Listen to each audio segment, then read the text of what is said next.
2 days ago due to coyotes. Really? Back up Lawnmower or somewhere else? down here. What's up, buddy? I got a better one for you guys because this is my drive home tonight. So, I was just thinking about beer on my drive. So, The truck beer? that overturned? beer truck, Beer truck overturned? beer truck on I-70 flyover. Free There's beer. beer all over the road on Saw I-25. that, dude. When was this? On my drive home tonight.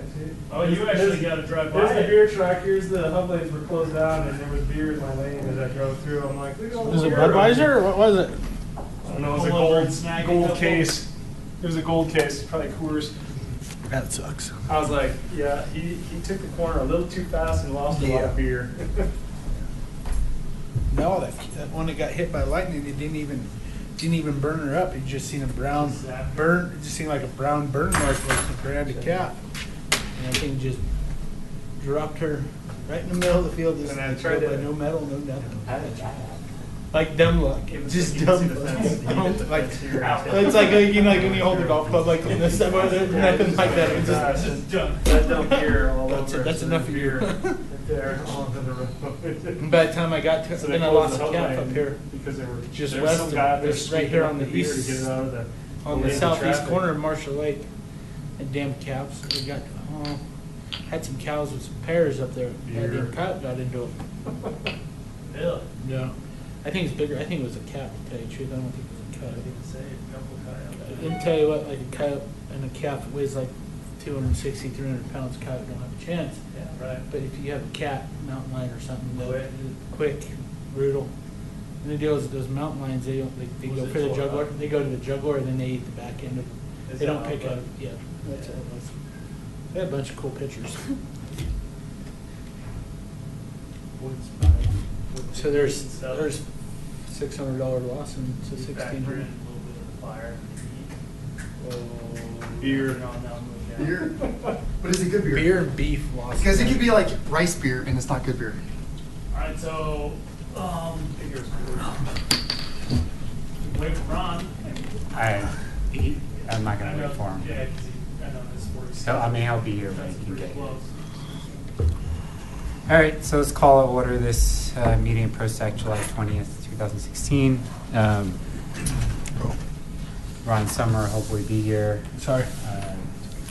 Lindsay resigned, so we're down to 6 members on the committee right now. But we have quorum, so let's get started.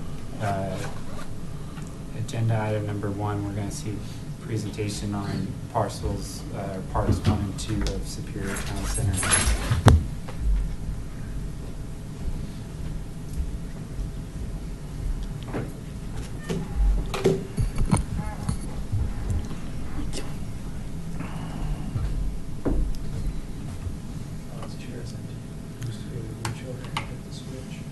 Does that work?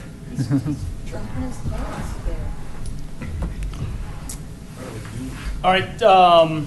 As you guys know, this is kind of a follow up to what's been a pretty lengthy process in the design of Parks 1 and 2 over in the Superior Town Center. Just a little bit about the format of how I put everything together.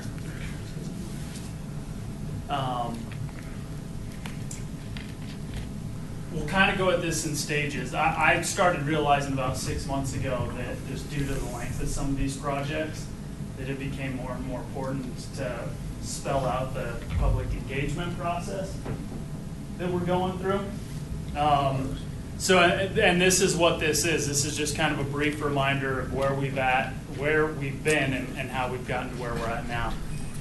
You can see that timeline started all the way back. What's up, buddy?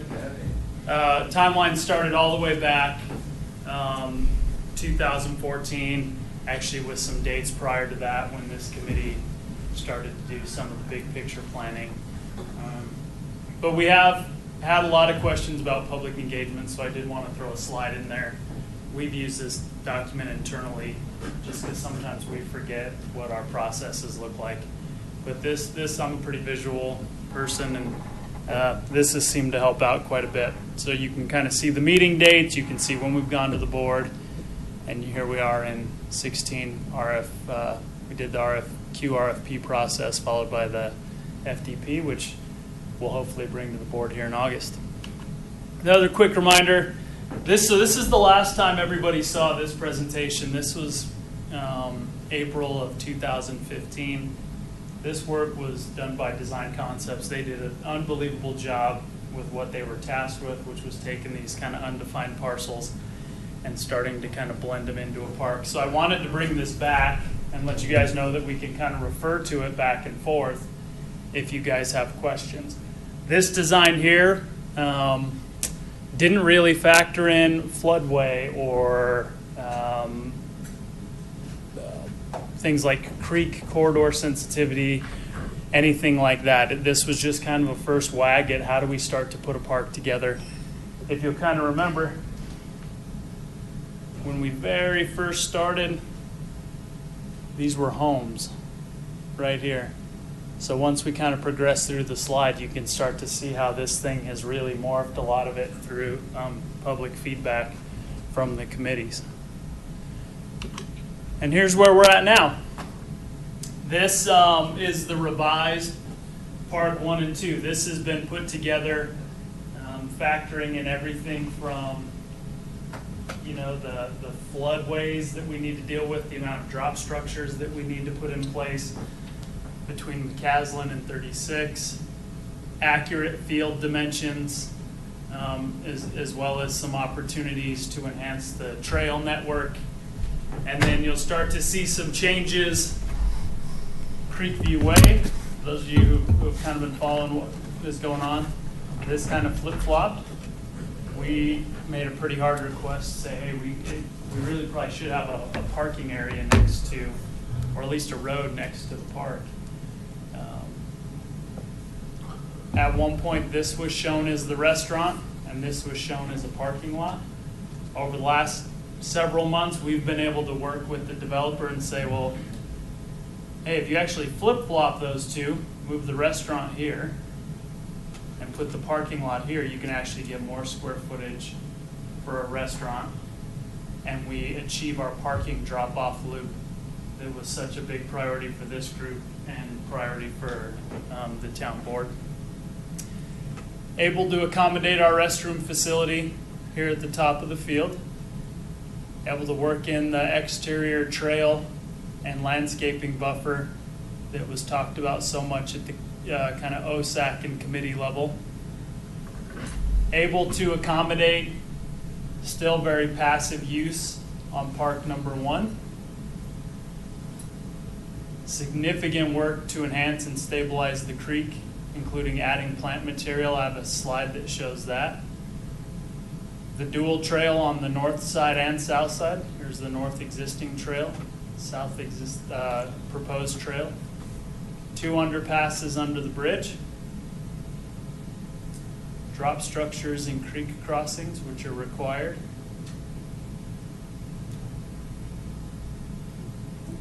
Previous iterations, we were showing some kind of amphitheater or band shell kind of just in this what would be an open field.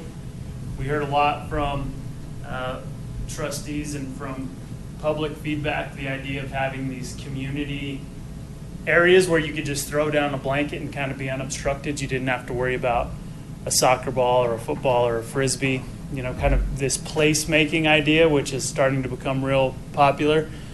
Well, these little nooks over here start to allow you to do that kind of placemaking. You can have some kind of activity here, little guy baseball, little guy soccer, nothing, throw a frisbee, throw a football, and be over in this little corner of park number 1 and feel somewhat separated and be able to read a book and put down a blanket and some of those other things that we heard were fairly important. There's some kind of creative design work. We were able to add more parking, which was critical. For those of you that remember early iterations, this whole corner was parking, but due to the curve of the road and the speeds of the road, we had to really choke that back. But we were able to gain a ton of parking here, in addition to on-street, and parking drop-off.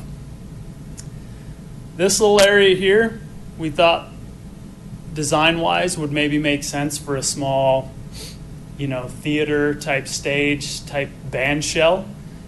and use the rise of Marshall Road, build the backdrop in. Maybe for plant material, you can start to use vines.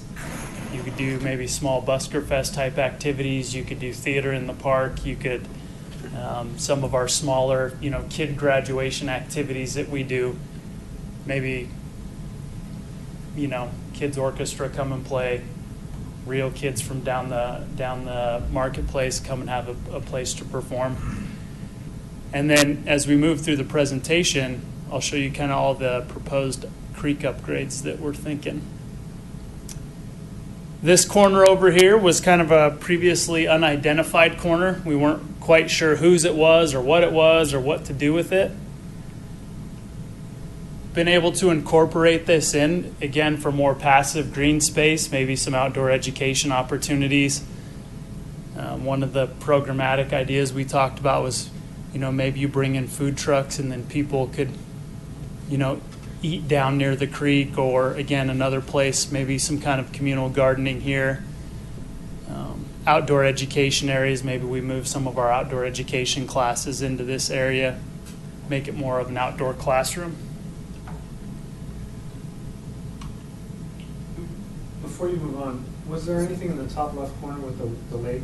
I mean, it looks like there's just a sidewalk around it matched up to the parking, but is that a little dock or something that can go out there? Or No, that's the what is existing. This is a Storm detention drain? pond that holds the storm from up here.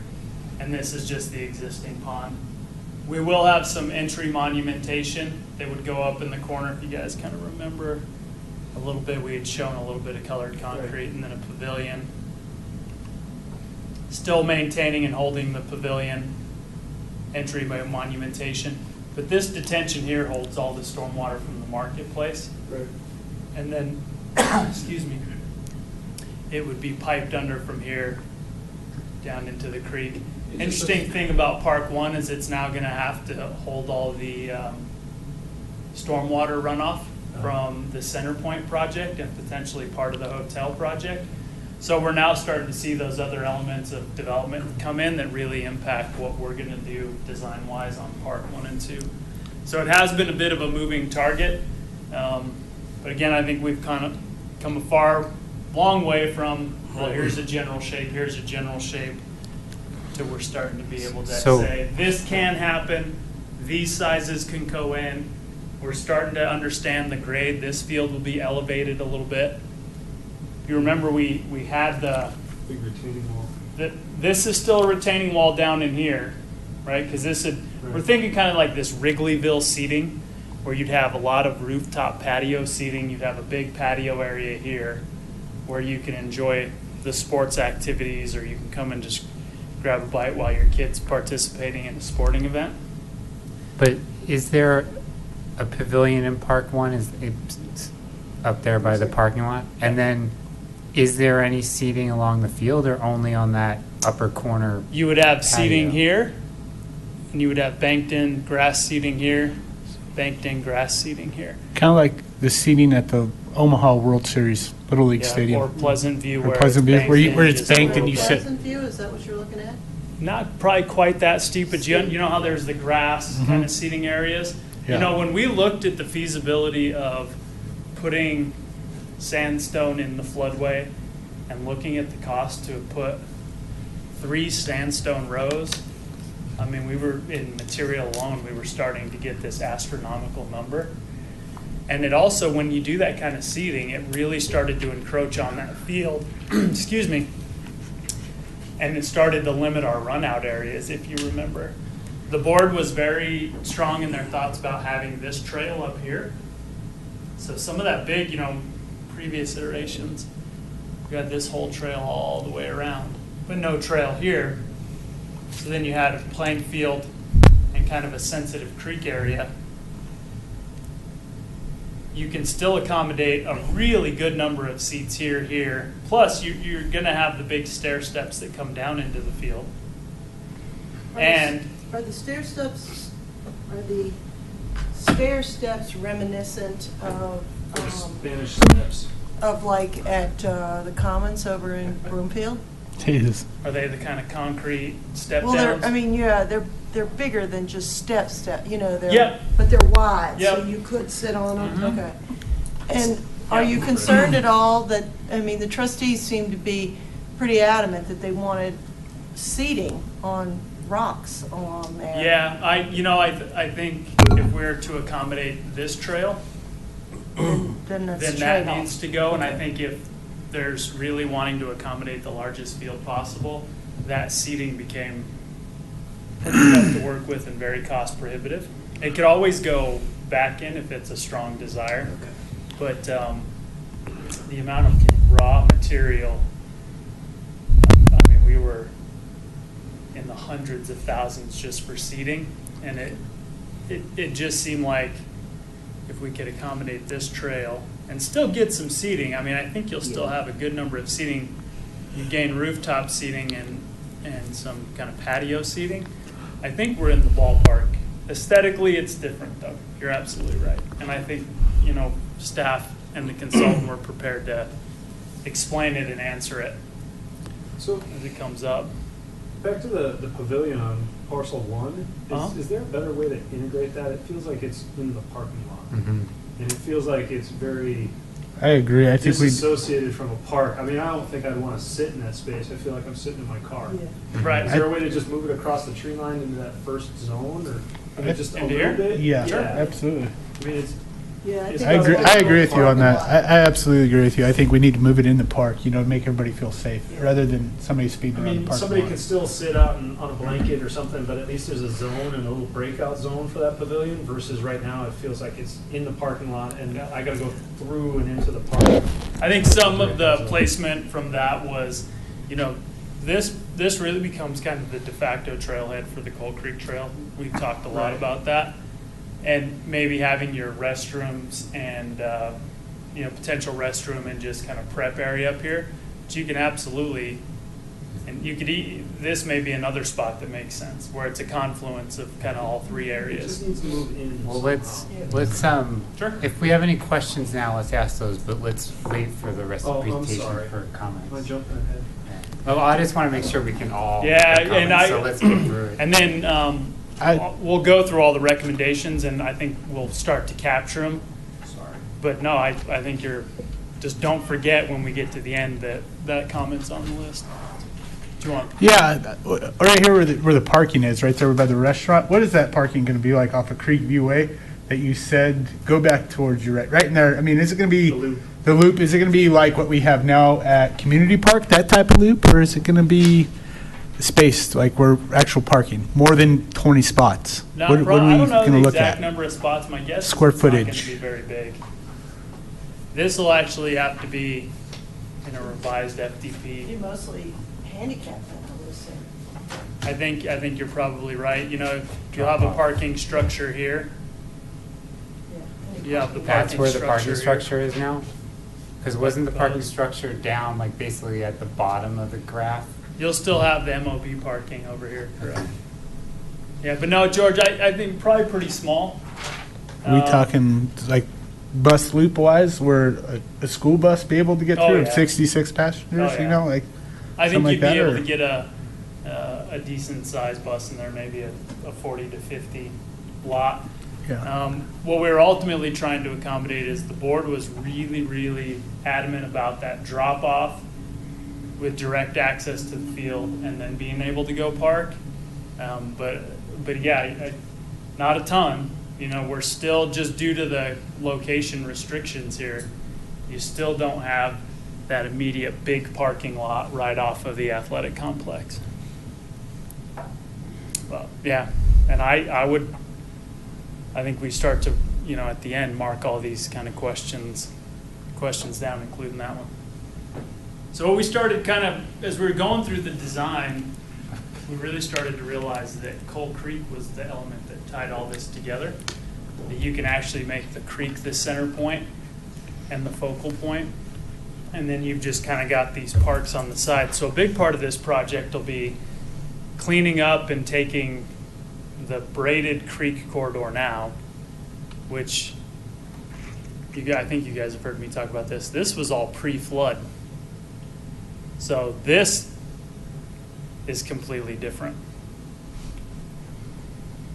It's basically just a marshland that runs all through here. There's not really one channel that stabilizes the creek. This plan allows us to do stabilization on the sides of the creek, do enhancements to the habitat, and get the water all moving and flowing in one direction and actually make it a creek again. Because right now it's just kind of marshland. Water hits that general area and kind of spreads out and goes everywhere. Is the creek seasonal? No. No. Is it always there? Mhm. Yep. Oh, is it? Mhm. It's there, but the water flow is pretty low. So just a little bit of background on the creek. Any work that we do has to be correlated through the 2014 Master Drainageway Plan for Coal Creek. One of the big requirements here is we needed to provide approximately 9 feet of fall from McCaslin to US 36. So we needed to put some drop structures in there. Because like I said, right now, it's just kind of a mess. A lot of what we talked about early on were these environmentally sensitive areas. Well, those areas have been covered in water since the flood. So what previously was potential for Preble mouse habitat has been underwater now since 2013. So again, just kind of talking about, once that flood came through, the creek really lost a lot of its integrity. We've got water flowing in different directions. We have water that's now uprooting plant material and trees that have been in there forever because the water found a new path, and that's the way that it's going. But we did think that this was a really good opportunity to make a really amazing creek feature with 2 really cool fields and environments on the side. Going all the way back, these were the environmentally sensitive areas from the very first plan. Blue was what they were calling moderate quality. Orange was really, really low quality. And this little patch of green was high quality. But what's interesting now is this patch of green's been underwater. So now it's kind of all just moderate to low swampland. We're proposing through this plan to come in and reestablish the riparian corridor by bringing in healthier new plant material to subsidize some of what's in there, take out material that needs to be taken out, restabilize the banks, get the water flowing all in one direction. These are all approved riparian species which have been successful in creek corridors in the area. You can see cottonwood, everybody's familiar with that. All the way down to some of this thicker Douglas hawthorn. Something you guys will remember is a lot of the sensitivity of having an athletic field next to the creek corridor. How do you keep kids and balls from going down in there? These type of plant materials here really kind of help with that, similar to what we have at Community Park East, West Multipurpose Fields in Community Park now. These are more decorative trees that would kind of flow as we move further into the park. Most of these are species that we're already using. Some of these, like the sand cherry, are new, but may aesthetically work and tie in. Bur oak, the catalpa, and the Kentucky coffee tree have been really successful for us. So we worked a lot with Matrix and the environmental group to kind of respect what we were hearing, needing to maintain the riparian corridor. But then the reality has always been that you're going to have this road that cuts right through it. That was a given to get over the creek. Still wanting to make it feel like a good outdoor environment, we started to come up with this idea of this urban wild corridor.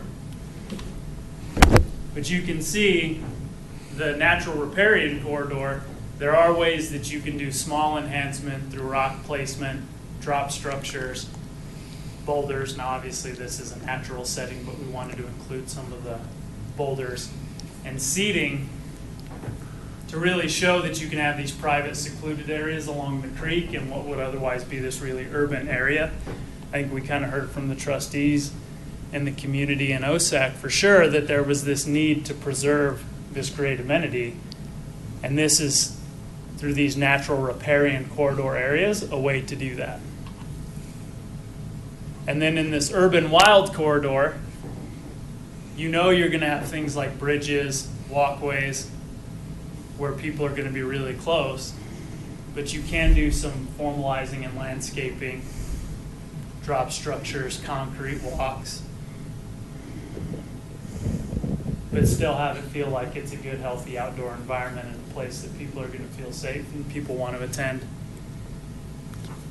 And then just kind of going back, we also heard a lot about this need to have outdoor education areas. Maybe you have kids go down to the creek.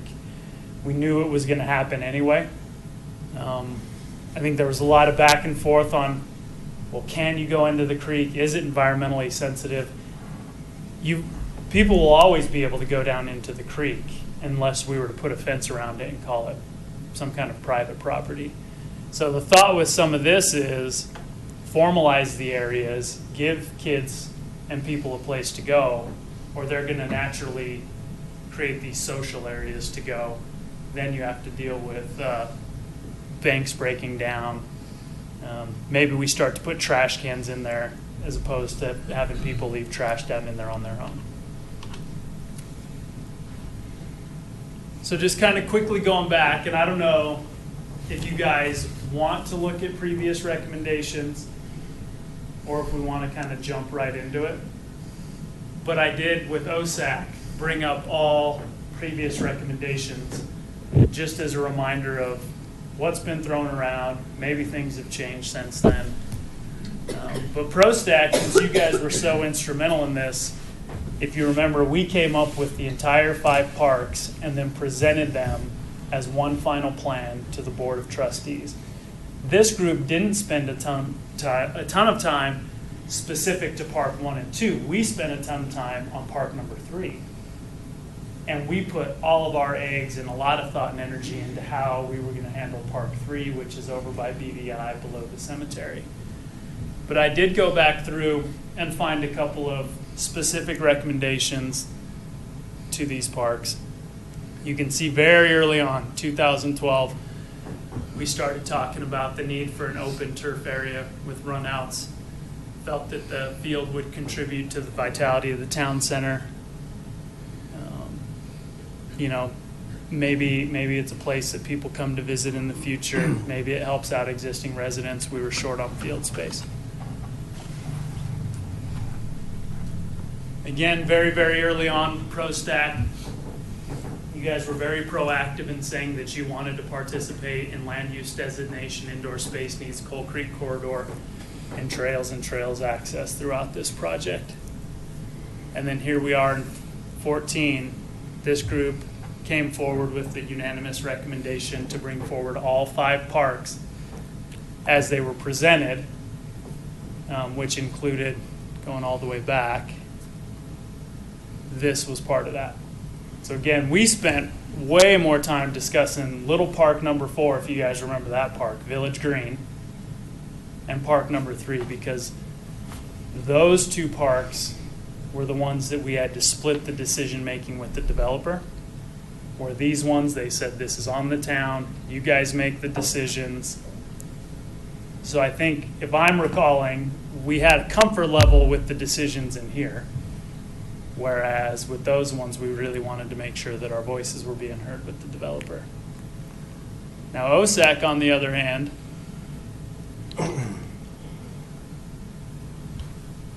jumped much more into very specific recommendations on Park 1 and 2. And I bring these up because we were able to achieve, at some level, almost every request from the Open Space Committee, including all the environmental impact studies to determine limitations. Very early on, the talk of synthetic turf and crumb rubber went away. Manicured green space we were able to add in there, and protecting the integrity of Coal Creek. More studies should be done before any programming is taking place. These are all things that we've done over the last year. Respecting the riparian corridor. The concept should be based on the creek corridor, not the fields. Recommendations to preserve the creek corridor for enjoyment of town residents. trails on both sides of the creek. Again, taking the artificial turf out. Recommended the lighting study. If you guys are interested, I can show you what that lighting study looks like. All the environmental work's been done. So you can kind of just continue to see. But I did think it was important to bring these forwards because the design team with Matrix poured over these recommendations from both groups to make sure that everything was accommodated. And then last week at OSAC, a favorable recommendation and OSAC's acknowledgement they appreciated that we had, that the designers adopted previous recommendations for a Colt Creek centric design. Talking about, oh, sorry, Corey. Oh, thanks. Pointing it out me now. George's bullet point, your bullet point. They gave a recommendation, but then did have these kind of bullet point lists. So, reducing light pollution, maybe looking at lower level field lighting, maybe not the 100-foot poles, maybe you look at a 25 to 75-foot pole, not allowing lighting past 10 p.m. But a good recommendation they had is you do have a lot of concrete paths down there and underpass. Maybe we need to look at bollard lighting for safety. Mm-hmm. Do we need to do anything to consider water quality? Do we need to put plant material or look at doing treatment of Coal Creek before it gets, into this area or into town? One of their concerns was that we use plant species that don't spread allergen or cotton. That may be a little bit tough to pull off. It is a riparian creek corridor. But I do think we could spend time being more specific on plant material. They had some very great questions about making sure that there's adequate seating and rest areas along the creek corridor. We are going to encourage people to stop off and enjoy the town, and then continue to preserve Park 1 as a non-programmable green space. So, without sounding like I'm brown-nosing too much, I think this group did a great job kind of laying the groundwork. We've come a really long way from here, and all the public, public process to here, and it's nice to know that we're starting to get actual doable plan. Question, Patrick. Yep. You saw Trustee Hanson the other day. Are you going to be here? Is not. All right, well, so I think the best thing to do will just be one by one, just go down and make our comments, and then we can have discussion following that. You guys can drive, because what I'll do is type as much info as possible. So I don't know if we want to start, George or Ron, whoever wants to start. Go ahead, Ron. First question, are they going to fit the field with the potential to put lights in, or is there going to be no? Lights are be shown on this point. I mean, around the field will be lit? Four lights are proposed for this field. When we Okay. come forward with And it. we definitely went with turf over natural grass over turf. We could not do that. We could not do synthetic turf. Okay. Not so much for crumb rubber, but more so for if that turf were to come up, you would potentially block The a floodway. floodway. Okay. Something else that was eliminated was playground. Right. Playground was eliminated originally when they put the parking lot in. Right.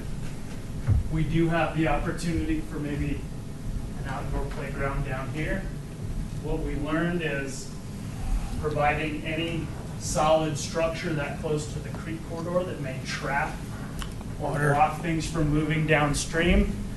It's maybe not recommended. It was definitely not recommended in the eyes of our designer. So the playground was another item that kind of went by the wayside. Because the argument for the turf was we could use it year-round. Now it's only going to be a 7-month, 8-month field, depending on weather. It could be less, could be more. So that was the Yeah. component that was attractive to a lot of the people looking for fields to use. So other than that, that's the only real disappointment. I had a feeling it wasn't going to be turf anyway. So plus it's the water just to keep that green. Yeah. Can't imagine what you guys are gonna spend to keep that green compared to just a one-time shot with the turf, so. Yeah, and to be honest too, we looked an awful lot at if you have any type of flood event, Yeah, that field is going to have to, no matter what, right. is going to have to deal with at times being unusable because of water, which will be an interesting programming issue to go over. We've canceled for a lot of things, but I'm not quite sure floodwater on a field is one of them. Do they have a restaurant in mind there, or are they still just hypothetical? As far as I know, it's hypothetical. That's it. Everything else looks good. I don't have too many complaints.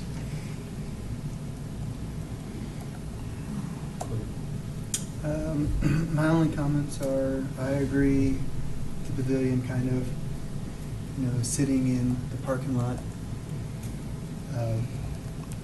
moving it into the grass a little bit, makes it more of a pavilion than a bathroom structure. That's what it'll end up being. I really like the idea of a river walk, making that the theme, or a creek walk, if you want to call it that, since it's not really a true river walk, but having things along the side for people to enjoy as they walk along it, and encourage people to get out and exercise and walk along it. I really like that idea. The playground, wish there could be a playground, because that would be a huge thing when folks are, the older kids, typically in my experience, a lot of the older kids are playing sports and the younger kids don't want to watch their older siblings play sports, so what do? It's always nice to have a playground really close so that the parents can watch the kids in the playground and watch the kids in the sports. I'm wondering, is there any way, they could, even over to the right of the field or something, have something kind of close to there that's close enough where they could, observe both at the same time. Okay. So that'd be a recommendation. But other than that, I think this is outstanding work. Very impressed with it.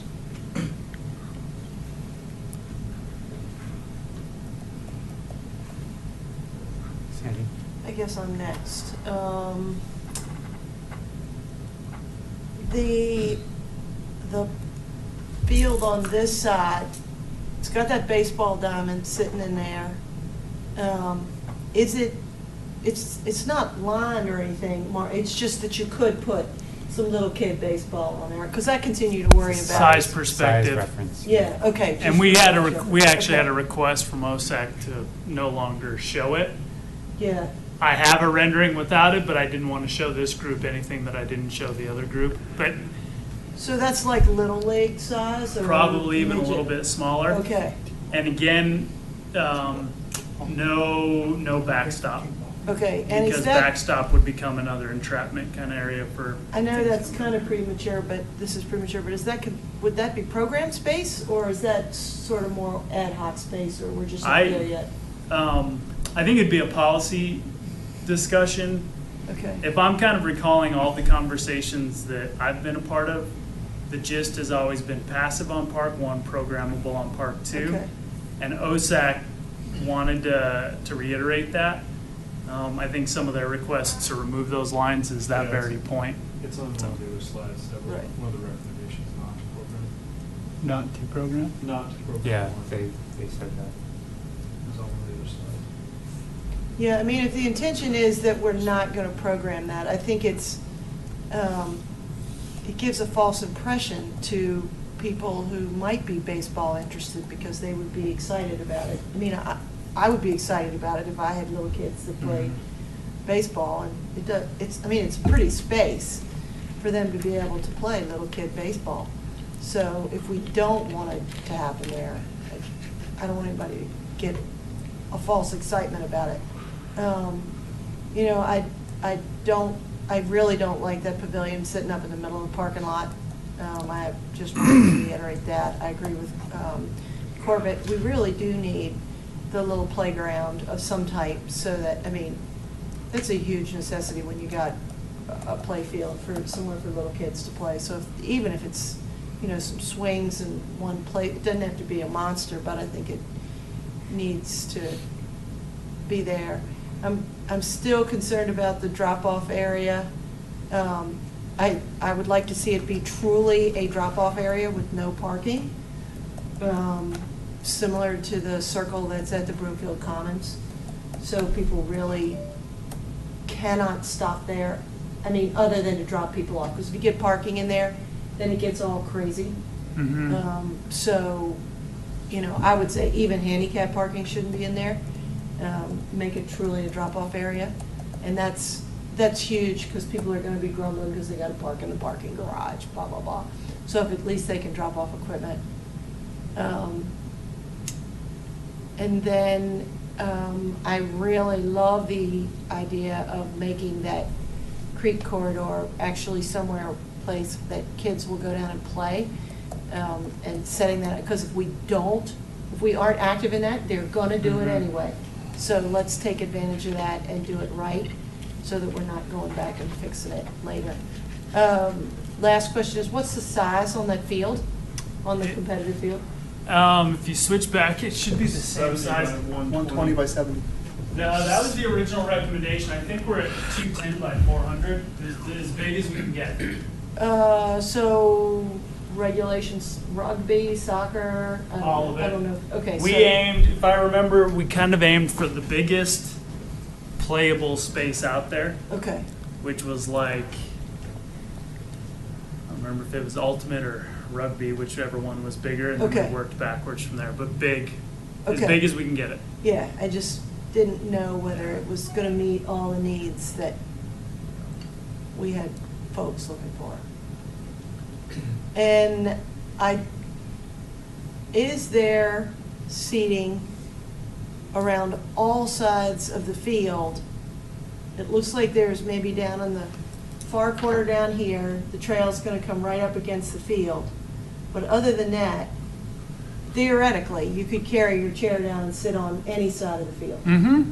Okay, Previous discussions with the board, there was a lot of talk about, could you have the visiting team on the north side of the field in that run out area? Yeah, you could, you know, for all intents and purposes, for like a youth game, you would have people sitting right up next to the sideline.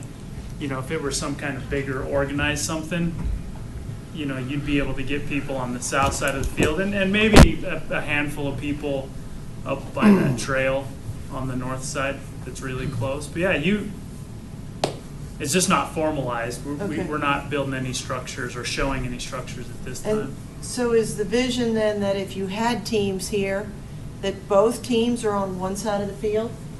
No, I think it makes sense to split them. You'd put one on that north side, Okay, one on the south. If it were a youth sport, I think you could accommodate parents and families on both sides of the field. I do think it would get, I mean, I just wanted to get a clear picture of it. I do think that you had, let's say, senior rugby or men's national rugby or one of those groups, you would have the teams here and you'd probably be able to accommodate some seating, but most of your seating would occur kind of in these areas. So the teams are on opposite sides of the field? Yeah. Okay, I just want to make Because sure. this, it also accommodates those runouts that we were, you know, always kind of chatting over. One of the issues that we ran into with the stone seating is that whole south side of the field, we eliminated the runout. You had a trail and then concrete. Once we knew we had to deal with the retaining wall from the restaurant parking lot, we really started to talk about eliminating any of that hardscape to where you cut down the runout.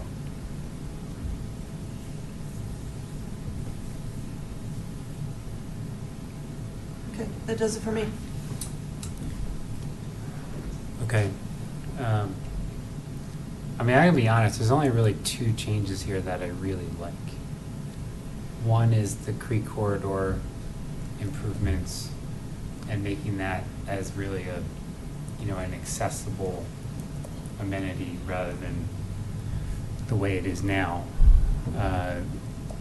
Cleaning that up, showing it like you have, get some trails in there with benches and access points, and if we can, make it so that kids can play in the creek, that would be great. I just don't know if the water flows there year round. But that would be great. And then the second thing I like is getting the development off of the edges of the parks. So, you know, I mean, aside from the restaurant, I mean, not having those houses right over the field, not having houses right over the creek corridor on adjacent to Park 1. I do like that. But, I mean, this is very amenity light. I mean, it's been stripped otherwise.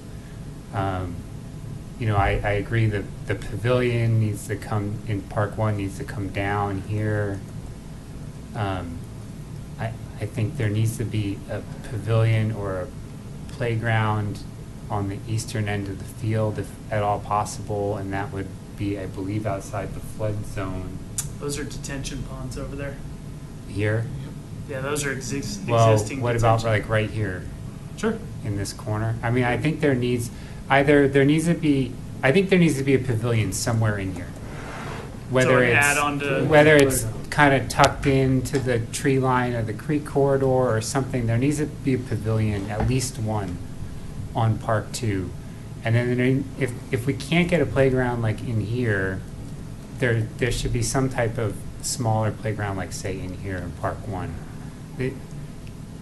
The other thing is, you know, the band shell, it's a good idea, but it's tucked right against the road. I feel like you're gonna be dealing with noise pollution from the road over the band shell. I mean, I think if we're really saying that this is not gonna be programmed Park 1, which I'll make a separate comment on, but if this is not gonna be something that we're gonna program, you know, why not put the band shell like more in here, in the center of the park, and maybe not have all these nooks, have it as broken up, so that we can actually use the space.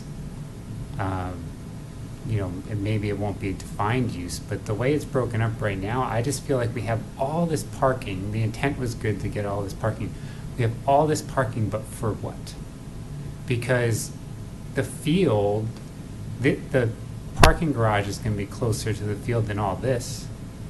So I feel like there's so much parking and no intended use for Park 1, which my comment on that would be, I think OSAC is being premature in discussing programming.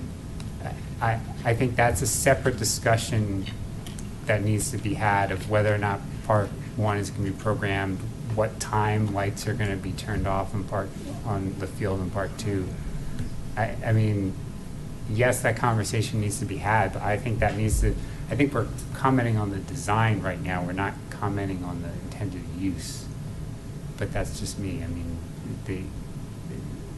if we want to make comments on programming, we can, but I don't feel like it's the appropriate time.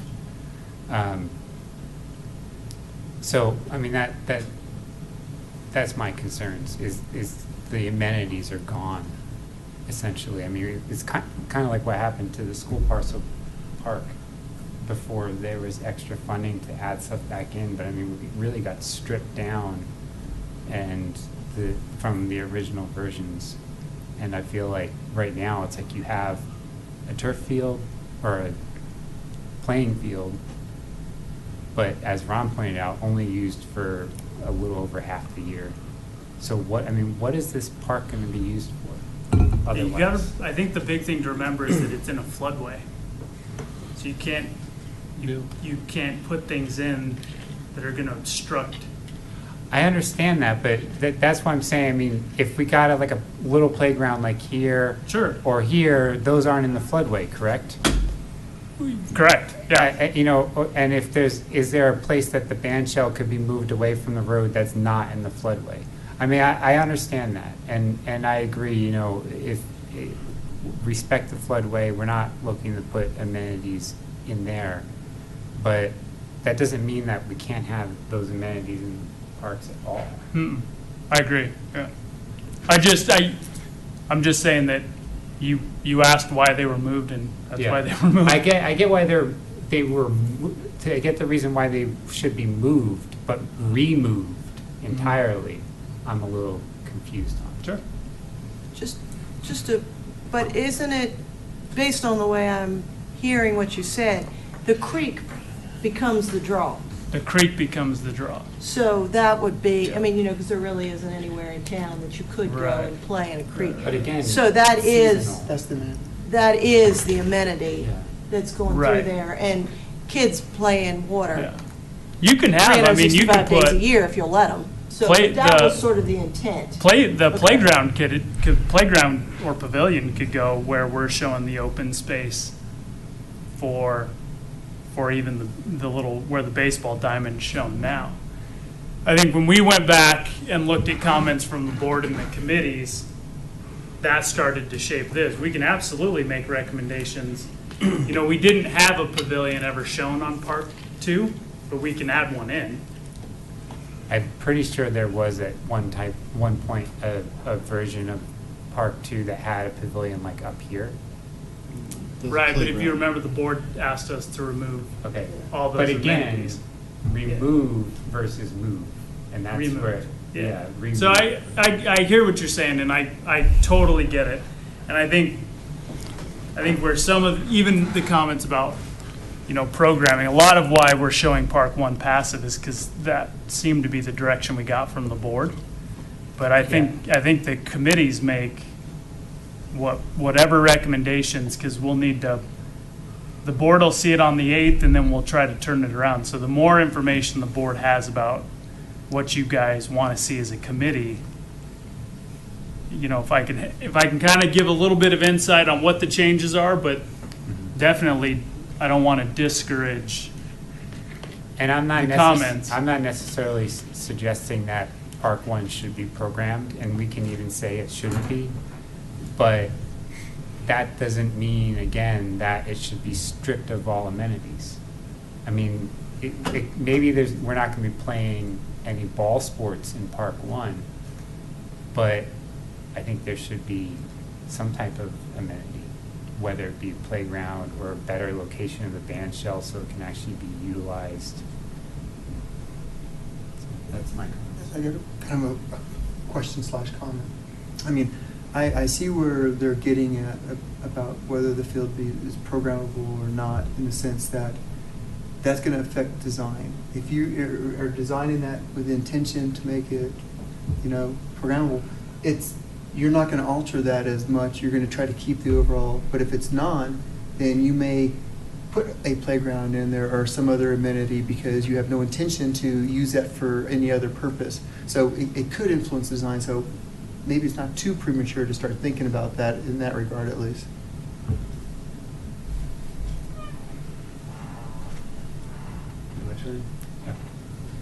So I think one of the key things is, you know, really just celebrating the river and making it the key function and draw the space. I think some of the examples you showed Confluence Park, and there's a lot of other parks that are, you know, you go there for that experience, and you go there to just sit next to the river and hear the water trickle through, you know, that kind of thing. So, I mean, this is, to me, just a little mini Pearl Street, you know, right there off of Pearl Street. There's the park, and to me, if you get the little falls in here and there with some built-in seating adjacent to that, or even seating on the boulders, I think there's a lot of great parks that just have that experience, and people go there just for that.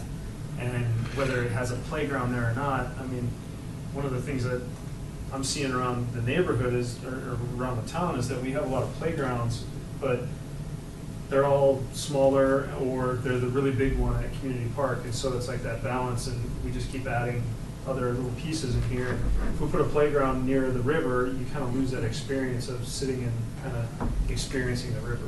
So as long as it's positioned appropriately, I do agree that a playground over in this corner on the western end would be great for parents with kids that want to play while the other kid is playing a sport. So those things are great. Also, I was going to say, in that same buffer zone on the east side, is there any way to plant trees over there? It seems like we kind of open that up to 36, and if there's any Say that again? tree buffer on the edge over in this zone, it seems like we just kind of open that up to 36. and No, there's it's not our property. It's state. It's too close. It's just not ours, it's CDOT's. All right, well, I just figured I'd ask, because I know, you know, you're getting into the seating, and I don't know how tight you can get into that zone. Yeah. And you don't want a tree on top of the field either, so, there's, Yeah, it's there's a balance, so. If you guys kind of remember those previous conversations, that boundary was drawn by the delineation of the property. Man, I'm if we could figure that out, I'm with you, because it's loud. It's really, really loud, Well, and it's not the most pleasant with the water. It's just a detention pond. But yeah, I think that's a message worth passing on to it just seems- CDOT or whomever about what can be done over there. Yeah, it just seems like there's some sort of buffer ability, So, the other thing, just throwing out a few more comments. It looks like this is parking, angled parking right up against the tree line, and also right in here. And I understand, it's that nice natural progression to the park, but I guess you start coming into the question of, is there's a lot of people parking here to go over to this field? Are they walking down the street and then coming in, walking along the back of the cars? There's a lot of congestion on some of that type of parking, or is there some sort of, even natural aggregate path up in the trees that funnels into here and back? I just can't see. Yeah, you'd that have- kind of detail. The dual sidewalk. Is there one right up here? Yeah, you'd have a sidewalk under that tree lawn. Just, It wouldn't just daylight to grass. just from what I'm seeing, I'm asking the question. So it just seems Right. like to make sure there's a flow of passengers or Yeah. pedestrians, that we're not walking in the street on the backside of cars, Yeah. because there are parking lots like that in like Chautauqua. It seems like Yeah. every time you No. drive through that zone, there's Yep. people walking on the backside You'd of have, cars. it's not all that visible maybe from the trees, but I think our intention will absolutely be to have concrete walkway next to any parking for sure. And then it looks like, we have a sidewalk, a rigid sidewalk right along the side of the road and the chasm here, and then it naturally comes back, but it seems like, does that go under? And is there a connection, No connection. any of these, that's just a natural walk around the edge? It's right here. There's nothing right along Yeah. the chasm though, right? It's existing. That one? Yeah. Yeah, because that's the end of the Right. path, right? And then that's Yeah. the connectivity? Yeah. Okay. And then they can get back around this way. It just seems like that'll be part of a different parcel once you get past that. Yeah, I'm not actually sure what that's shown in the Because development it's kind of like master plan. dead ends right there, because I think Yeah. that one's existing and that one's proposed. That, just to go back to the sidewalk on McCaslin, Yeah. Yeah. So, possibility. and then, we already mentioned the pavilion move, where was it? Oh, I was gonna say, around the retention pond, I know it's probably not the cleanest thing, but on the other hand, I'm assuming they're gonna clean it up some and, take Mhm. out some of the weeds and that kind of thing, but I wonder if there's a way to make more of a natural edge along there, so it's, some people like sitting around water. So whether you're going down to the river or you're at the parking lot and just sitting out in front of your car or whatever, there's just more of a, it's almost like, what's the park straight up McCaslin in Louisville, the lake there where there's that natural path. Is it? But Well, you have to yeah. remember, that's a detention pond, and it's not gonna It's not clean always water. have It's not water. gonna have- And it's, yeah. and it's not, It's it's gonna not, be- probably when it does have water, it's not gonna be. very Actually, attractive. believe it or not, I know that right there very well. I cleaned it out, 2014, no, probably 2012, 2014, somewhere in there. There's a lot of cattails in there. And the problem that we had with the water being still is because of the storm sewers always backing up with the gravel, the trash from the marketplace, plastic bags, paper cups, Right. beer bottles, whatever. I mean, it is. And the deal is that it just always backs up. But you think about it, where it shoots a grade right here, Right. the pond is lower than the grade to overfall. So you're gonna have to get quite a bit of water for that to move. Mhm. And I Right. can take It's you, all I can big. walk you guys right over there, that where this is sitting here, this is a good 2 foot to 2.5 foot lower than the escape of the water shoots back down to Coal Creek. So needs to be some work there to keep that water moving. Another deal you guys gotta think about outside the box is that when you have water there and it's a detention pond, dirty, nasty water, that is a mosquito infested area, Right. as well as Coal Creek too. Coal Creek is huge for mosquitoes. Yeah. You have water that runs year-round. In the wintertime, you have trickles, and in the summertime, you have irrigation water. And the deal is that when you have irrigation water, and somebody calls for water, and all the farmers, or this ditch goes all the way out to Hudson, they call for water, you could call for 6 feet of water. Can you imagine 6 feet of water running through Coal Creek? Because I've seen it happen, Yeah. not just once during the flood. Well, You know, it's something that we got to think about and put in Right. place boulders. right. Well, just to me, I mean, that seems like the entry point of the park, and we're emphasizing it with a parking Yeah. lot and roadways on all course. sides. Here, I could- Absolutely. It seems like I something could show needs you to be the, done. so if you remember from the committee's previous recommendation. You need this? Keyboard? Keyboard? What do you like? Mouse So I mean, the board had asked the question of whether it could be maintained water level like Purple Right. Park. Right. But I think between cost and the fact that that's not its intended use, that's not, I don't think that's possible. That's why I just wanted to double check. I mean, that seems like a key piece. Yeah, so that was captured in the, Right there. so that was No. actually captured in your previous recommendations. Hang on one Is that sec. all right? See, that's what I want right there. That nice little pond. Let's put some pumps in there, you know, pump water from the Well, I creek, mean, have you're the gonna town have buy a lot some. lot of traffic. Water shares. flow. Yeah, and Corey, So you're not gonna have a lot yeah. of people there, but that parking right up against the edge, it seems like people can Right. step out, be on that sidewalk and just have that, you know, And, even a little seat there, a little bench, a couple. Well, I mean, originally there was a pavilion right on the edge Right. of it. but right. I think when it was realized that it wasn't going to have a maintained water level, and now if they put parking there, that got moved. That's why I just.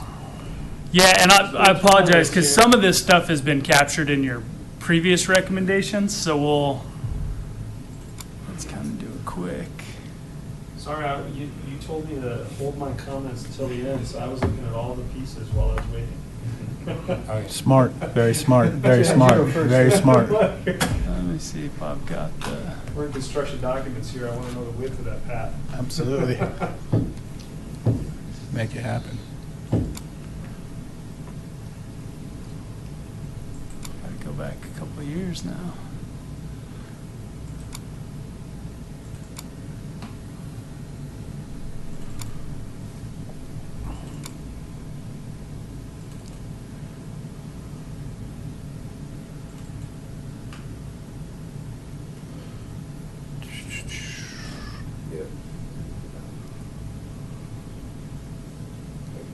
There's yours.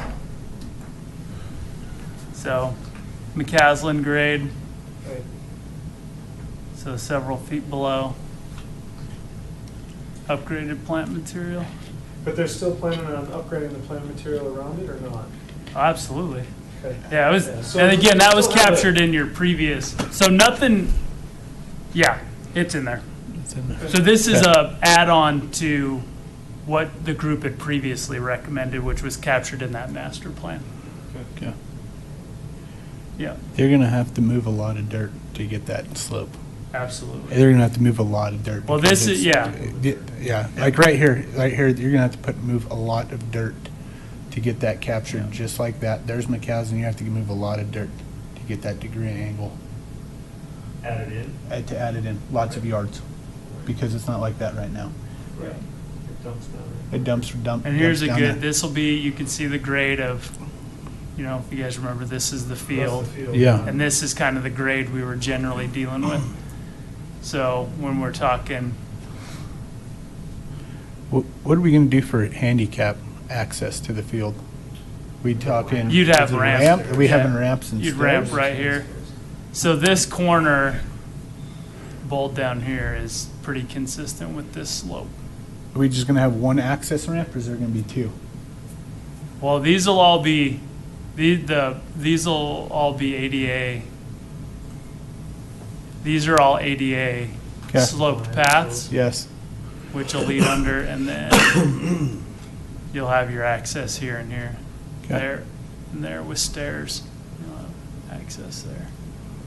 So there's no handicap access to backside of here at all? It's Nothing. it's just a concrete path. You just, yeah, it depends on how far you want to go. So you'd be able to go around the whole perimeter of the field pretty much. In a wheelchair. Yeah. Okay. Because these will be concrete, is what we're proposing. Right here. And my question is, with this right here being concrete, of course, everything, the ground's gonna move. You're gonna have water. How are we gonna stabilize this concrete from heaving like they have up there at Purple Park?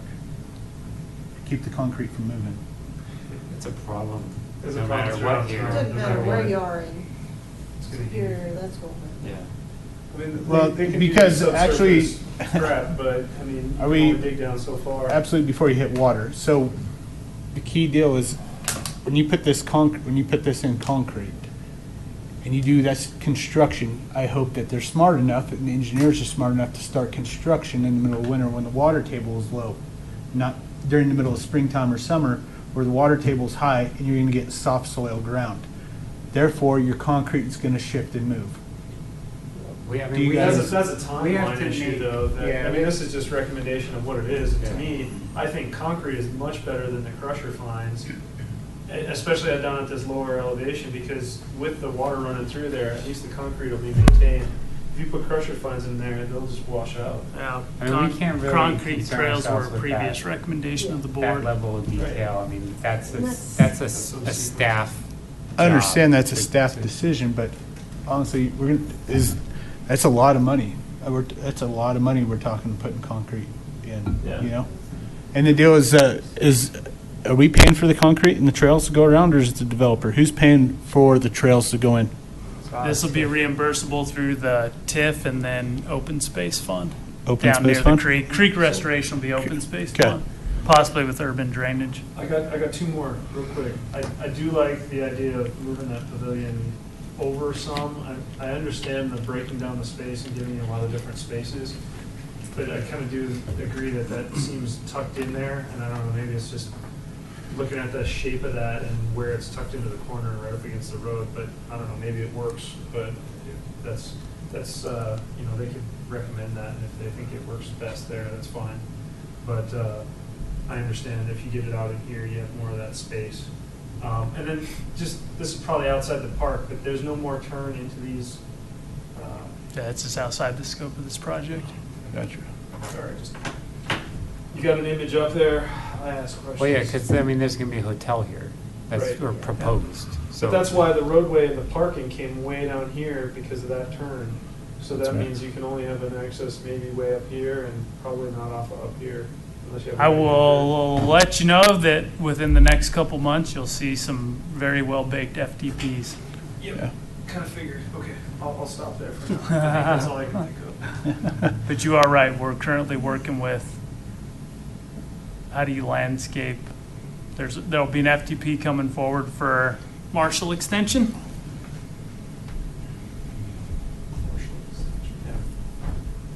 From year to year.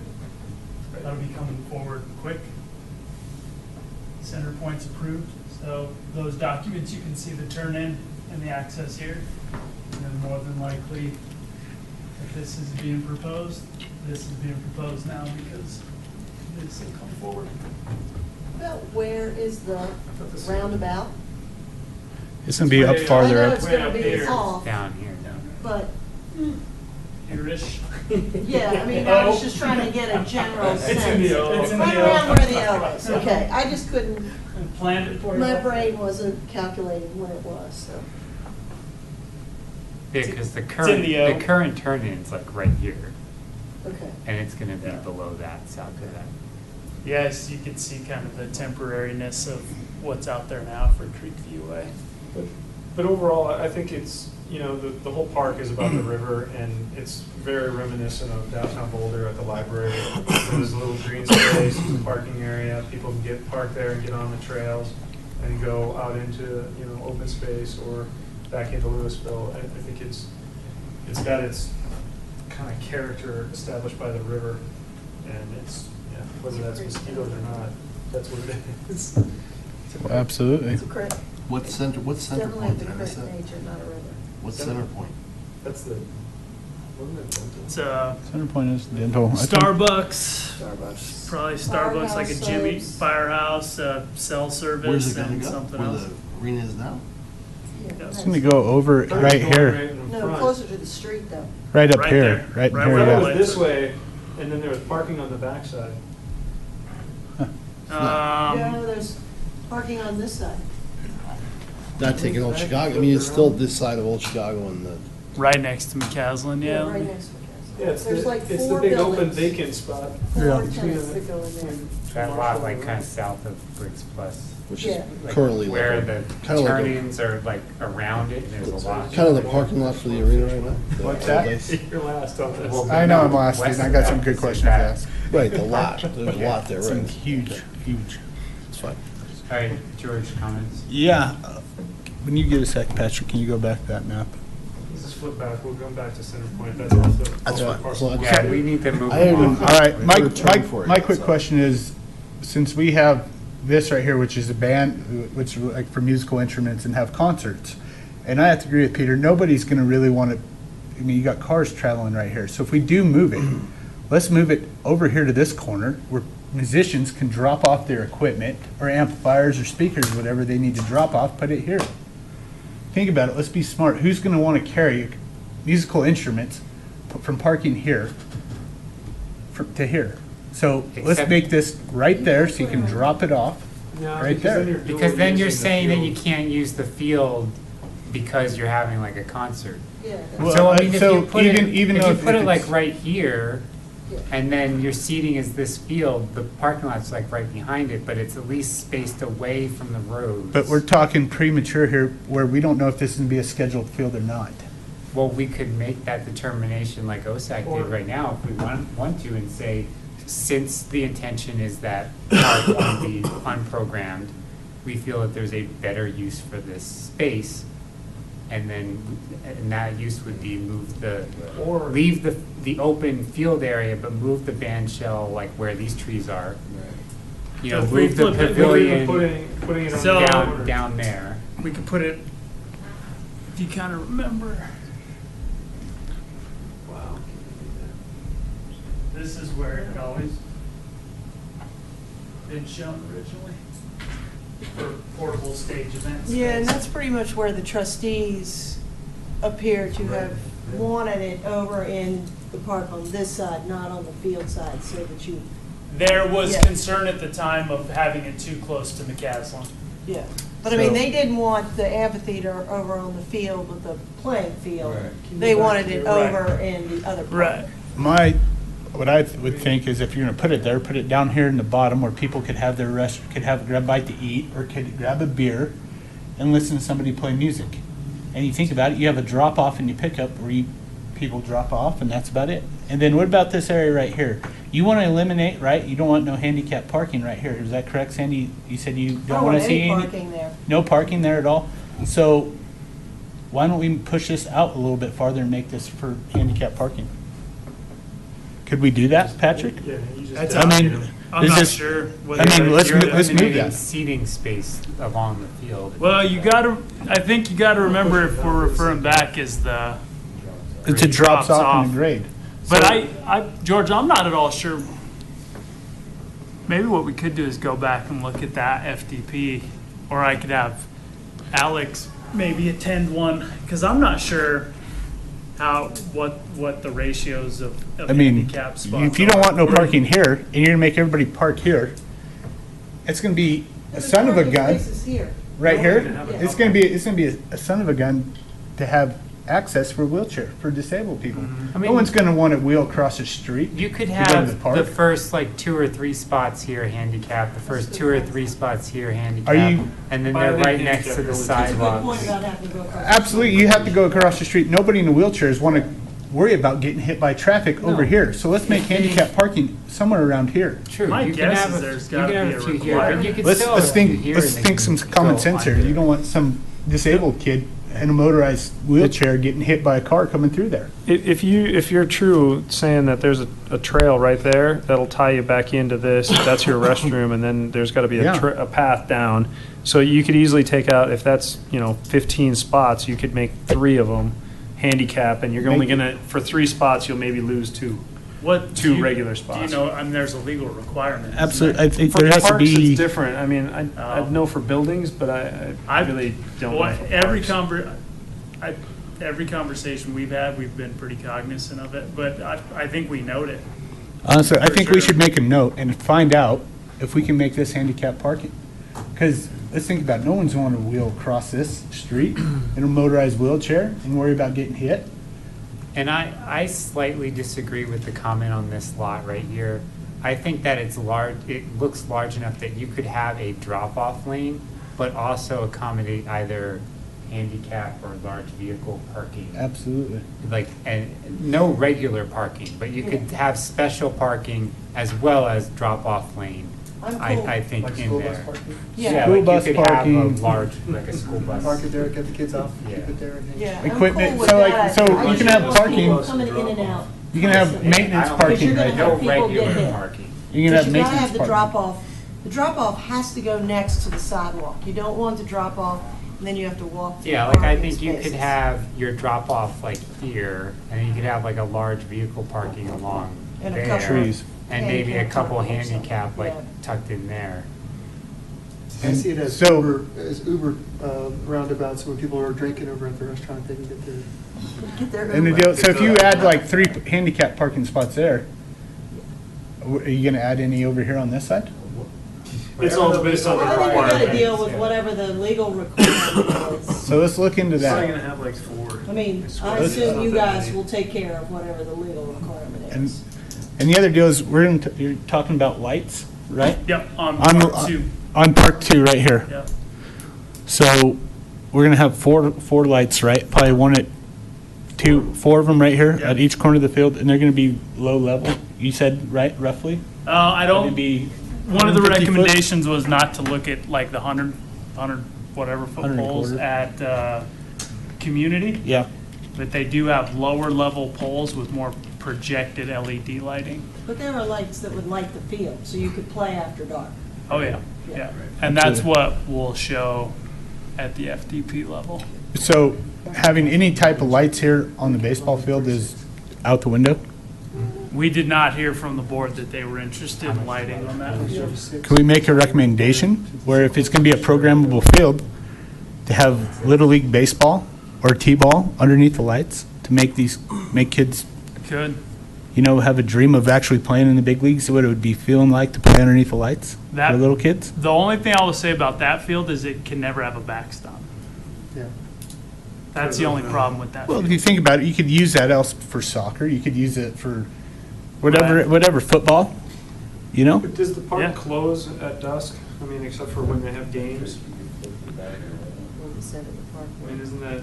The That's board the has been, general the town. board was very adamant that that stay unprogrammed. So, Patrick, explain to me, why can't there be a backstop? Why wouldn't Because there you're be? in the floodway. Floodplain. The flooding, so regardless, if we remediate the creek and change path of away, why couldn't we add a backstop? That's a main question, why Yeah, couldn't we? so, let me see if I can find. I mean, what parent is really gonna wanna go chasing baseballs or softballs in the creek bed? At $10, $12 a piece. What does a baseball cost, Patrick? Like 3 something. 3 something? 360. 360, signed by the case? 365. Kickball, yeah. I mean, there's gotta be some type of fence that's gonna be there, correct? There were, so anything that is in there cannot trap flood debris from moving. It'd have to be in place and couldn't trap flood debris, is what I kind of remember. So things like backstop, the orientation of play equipment would have to run with the creek. Crumb rubber could not be, like poured in place could not be on a playground in the creek. What about squeegee? Sand? Anything that would move with the flood and not So obstruct sand, could. wood? Yeah, let's see here. Give me a second. And that wouldn't stop you from having a portable backstop. No, we could put up a Some portable, of these portable backstops you can move in place as needed. correct. I think that. I think, again, the design here was based on, we were hearing at that time, fairly loud and clear from the board that they were not interested in programming on park number 1. I think we should just be happy they're putting lights in the big field, because I never thought they'd do that. I know, I never I'm thought they beside would do myself when that. that I comes. never imagined that. I I was thought for thinking that sure. would never Because the happen. original discussion was at least put the whatever you call it, the lines in, so you could build lights someday, because you're not gonna want to tear the field up to put lights in. So at least do that, the Do the preliminary scarring work. for it. Yeah, so at least they, I mean, But I'm assuming that that's a nice 36 deal. is going to have much lighting over there anyway, so.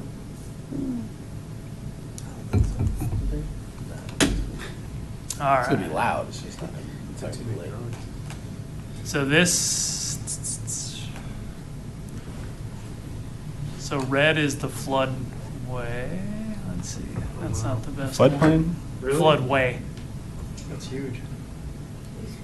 So this entire design, now obviously this is only park number 2, but this entire design, this is showing now a retaining wall. Anything built within this has to flow with the flow of water. And you can kind of see where this red line extends further this way.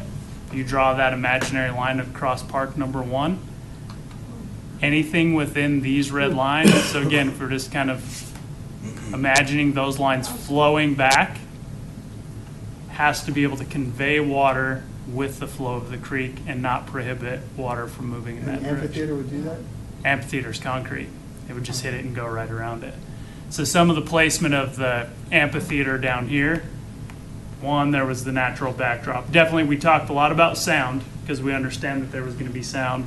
We also knew that there was going to be sound on the McCaslin side. It was an opportunity to put it in and not be an obstruction to anything else. But completely valid points about pavilion needing to be moved and band shell needing to be moved. They would just need to be oriented and designed that the water can go through it. Is Marshall Road, where it comes around there, is that 4 lanes or 2 lanes?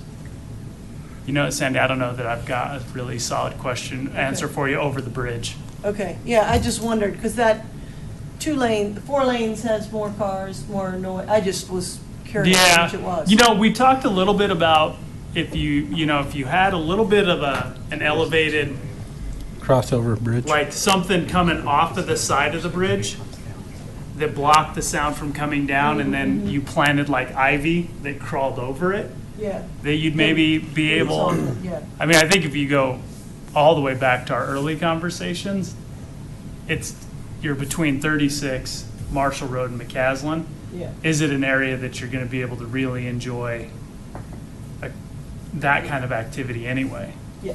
But that's just a little bit, and then kind of Corey, going back to your earlier comment, now you can start to see, so even on park number 2, we're actually going to have to bury a manhole under park number 2 anyway, because this is the sanitary sewer line from, Right.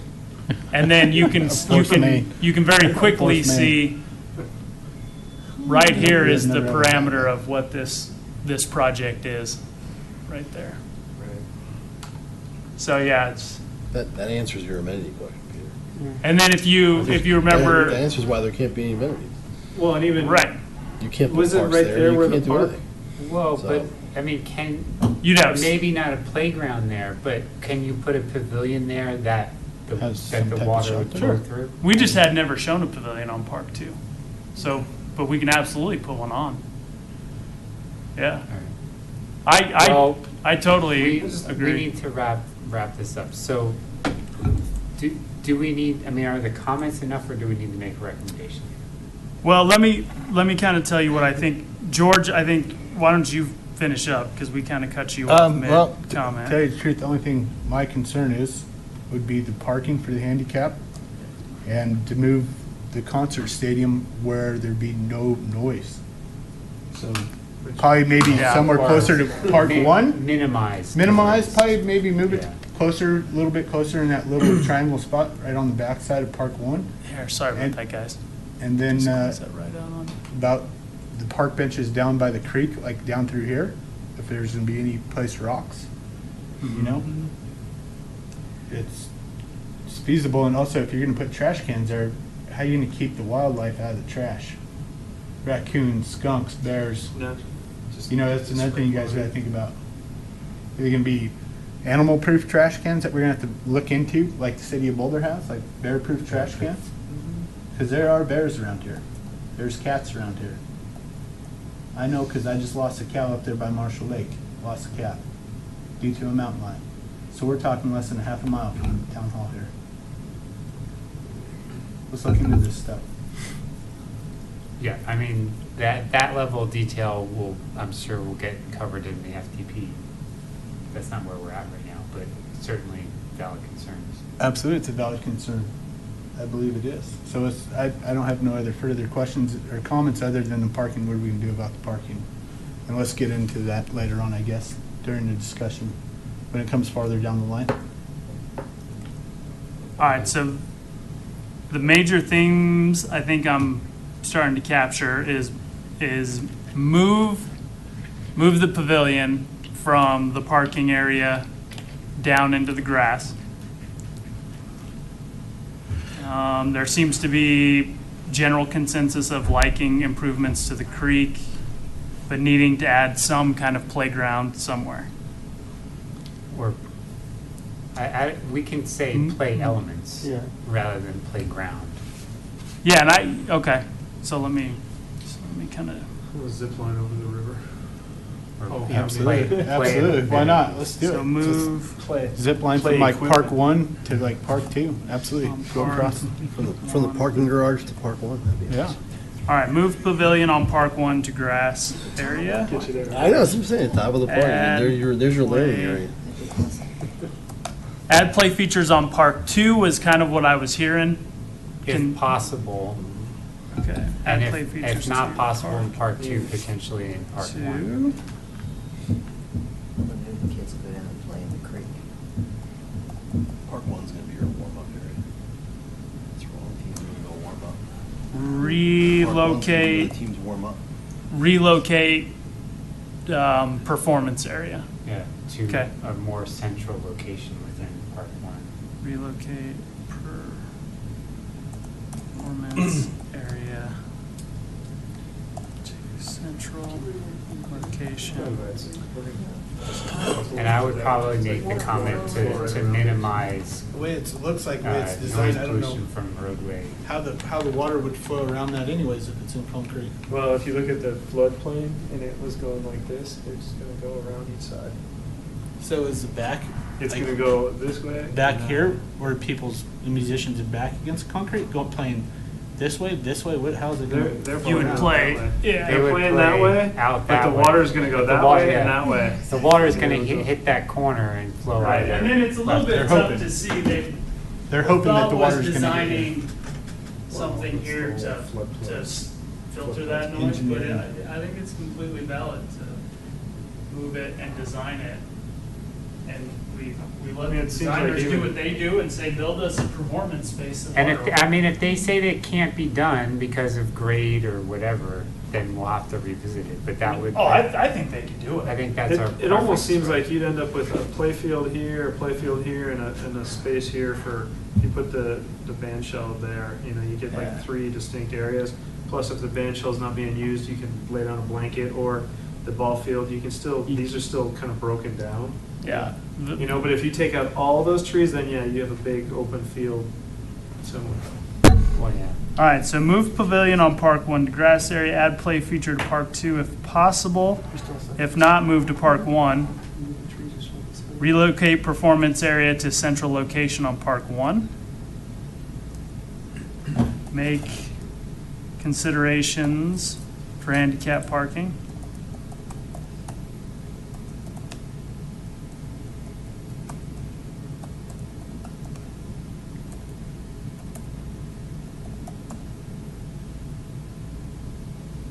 And then I feel like somewhere in there you guys talked quite a bit about drop off. Yeah, so considerations for drop off and Flow.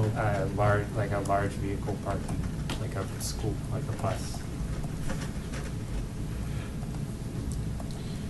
How about we use the word dedicated? Dedicated drop off area? Yeah. Dedicated drop-off, yeah. Yeah, but And the important point being where the drop-off area is, kids can't be walking across parking lot. You know, there can't be cars. So yeah, dedicated drop-off area with direct access to the field side. Yeah, of- because you don't of want the kids parking having to lot. dodge traffic.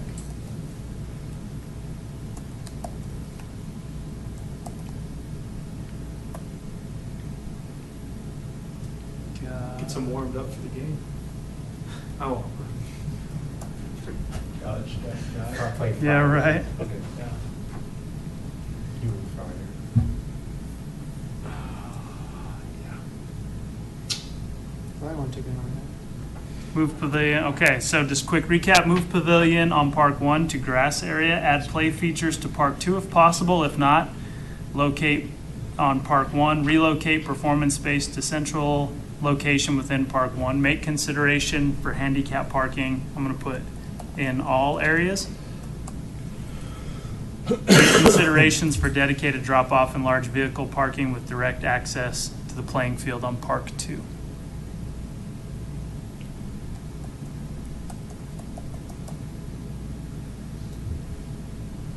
And then, do we want to comment on a pavilion for Park 2 or no? Where do you want to put it? Where would be the key location to put it? Oh, I mean, put it you there. could like get it I like guess you could put it here or here. But what's the utilization of the pavilion there? Because most people are gonna cluster around the field and focus on the So field. you have a shaded- You just want a shade. A shaded, you know. So if you're gonna put one, so can we But put how one many here, people are put one gonna- here? The two up there. How many people are gonna fit in that? You don't need two for this. You really don't think you need two? One there and one there? If you don't put up a pavilion, people will put tents up. Well, I mean, I'm just sitting here thinking of Broomfield Commons, and they've got, Slanted area? what, 4 pavilions, but there's like 12 fields, 15 fields. I just don't know that you need more than one pavilion on one But field. are those pavilions dedicated to a field so that No. you're right adjacent to it? And, you know, No, because they're I see that it'd be great to have something there as a shade structure, but with the way people congregate and sit around the field, it may be a hindrance and be in the way Yeah, I mean, we more than don't, it will be a benefit. Well, we don't have a pavilion at Williams. Back it off the field as much Do as we? possible. No. No, There's a that's what I'm storage saying. I shed don't- off to the Yeah, I side. don't know why we I mean, I think it would be nice, but I don't know if we Williams have to doesn't- have a there's not the pavilion. space. And most people that I know I'm not sure there's a space. go to here. most sporting events have their chair and their tent anyway, and they throw it up. I tell you that. I mean, because they won't be here all day. They're coming for one game and then they're leaving. And that's why the pavilion over here is for that common utilization of Yeah. somebody enjoying the park and spending the afternoon there, whatever, not focusing on a game. To me, the biggest benefit of having a pavilion near a field like this is in times where there's inclement weather or lightning, it gives them a place for safety. Right now, I think the only place that they might have is the restaurant if it's open. I don't know where else they would go in this area unless they went to the parking garage. They're gonna run across Well, in the van theory, shell. they're not supposed to go to the pavilion. They're supposed to go to their cars because they're not safe in the pavilion. I mean, if you're at the Commons, they tell you, do not go Yeah. to the pavilions, go to your cars because they'll attract lightning. You know, we can, I mean, Huh? For kids. I know, but We- they have to go get in the I car with put it the down. car with some I kid. think a Because pavilion we would be always have the great issue right with here, thunderstorms. or a pavilion would be great right there. And if one works out great and there's demand for two, let's put a second one in. And my thought is more, if the field's being used more casually, say Yeah. for practice or just Absolutely you could. by the general public and not a game, those type of people aren't gonna be hauling out pop-up tents and lawn chairs and everything with them. So if you had a dedicated pavilion, that they could use. But the only place you can put a pavilion there is on the east side, because you don't want to put it in front of the restaurant, with the theory being that you're going to have. What about a seating pavilion area. right there? That's in grade. What's Yeah, that? and That's that grade going It's uphill. grade going uphill? Towards the Side road. field of the River It's a anyway. nice embankment slide right down Wow. the river.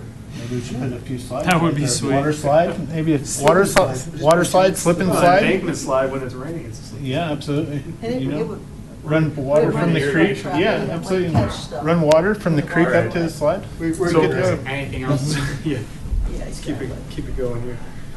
Yeah, we still have a lot to cover. Less than an hour. All right, so is that enough to capture what you have, or do we need to vote on it? I think voting, you could do something like voting for the design with these additions. Okay. So All right. Are you confident the lights are gonna go in? I completely leave it up to the board. I have no, Okay. Well, I strong mean, I think the opinion one way or lights, the other. I mean, I feel pretty strongly about the lights, and so a statement from, Mhm. if PROSTAC agrees, you know, a statement from us saying we would like to see those lights go in, I don't think would hurt. And I know Ron and I both love the I mean, idea of I would be lights. okay saying that ProStack supports, Yeah. lighting the field on Park 2 with Yeah. efforts to minimize light pollution. Done.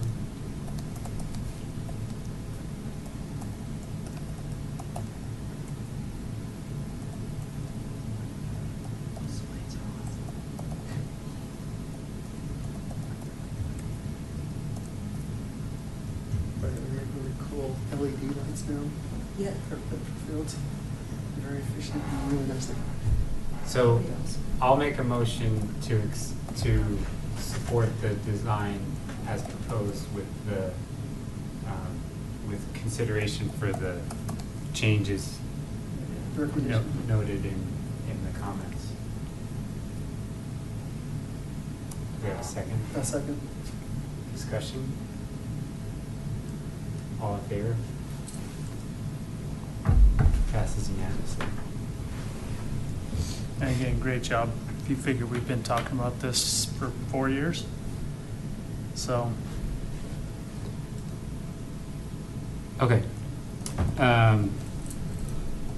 Agenda item number 2, to review and discuss the Purple Park Pavilion designs. Look like if Patrick meant to pull it Yep. up, but there. This will be quick. There is a rectangular Really like it. design, so we just need to look at it real quick and say if we want to support that design. Go uh, back to the square design. So, did they have just comments based on seating layout? I mean, because that's my only concern, square, rectangle, seating layout. yeah, so able to, within our cost parameters, go to a rectangular shape, which obviously, I think we were looking at 6 to 8 tables. The 34 by 42, I think, would start to put us out of our budget range. But this 24 by 34 was able to gain us a significant number of tables. It's Seating, basically. kind of a, so now I think what we're down to is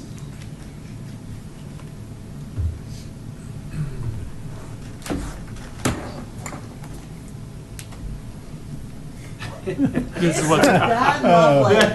Wow. It is. Wow, that's beautiful. I don't remember. So this is the hip, kind of the hip design, and then we have what's called the gable design.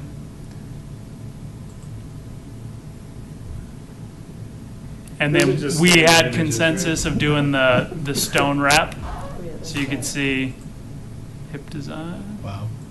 gable That's design. The hip designs. All has to do with It's the difficult. roof line, yep. It's just the ends.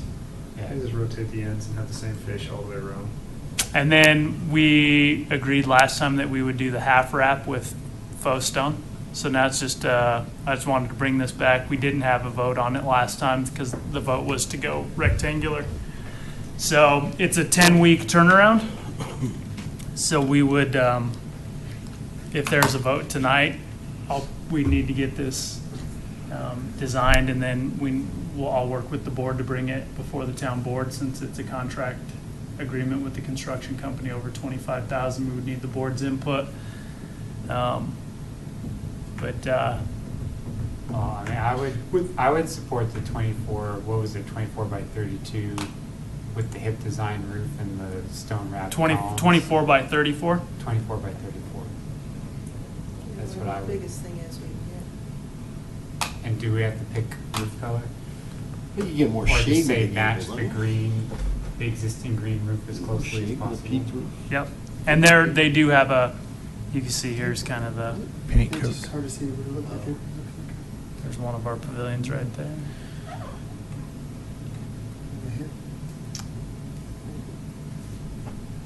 Is the hip pretty standard around Yeah. the town Yep. for, I think it's more standard than the gable. right, I think the only gables we put in were on those little picnic tables. Yeah. See that it has peak pitches. Yep, you can kind of see, and then actually, if you just minimize this, Yeah. It's just that they It has a tip the different ends in. angle than. you're looking open end versus Yeah, closed That's end. all it is. It's just, yeah. It's just like that. That's the. So if you were Just to, extend Just that as long as one. it's if you make this a rectangle with a half wrap, We don't want a that's totally about what different we're looking design. at. Hip is the fuck I'm good between with the 2 that. hours. Right. All right, so Yeah, those aren't the designs. Really? I hope not. recommendation for Glorified cattle 24. shelter, that's all. Yeah, so By I'll 34. make a motion that we recommend the 24 by 34-foot pavilion structure with the hip design roof, color roof to match the existing green roof in Purple Park as closely as possible, and with the half-wrap stone columns. I'll second that. Discussion? All in favor? You guys getting stuff done. Wow. We need more time on that one. We've been doing it for 3 years. At least. That's just since I've been on the board. Yeah, right. No, it's on the been committee. more like Patrick, 5 the years. the only Yeah. thing I'd say is, when you.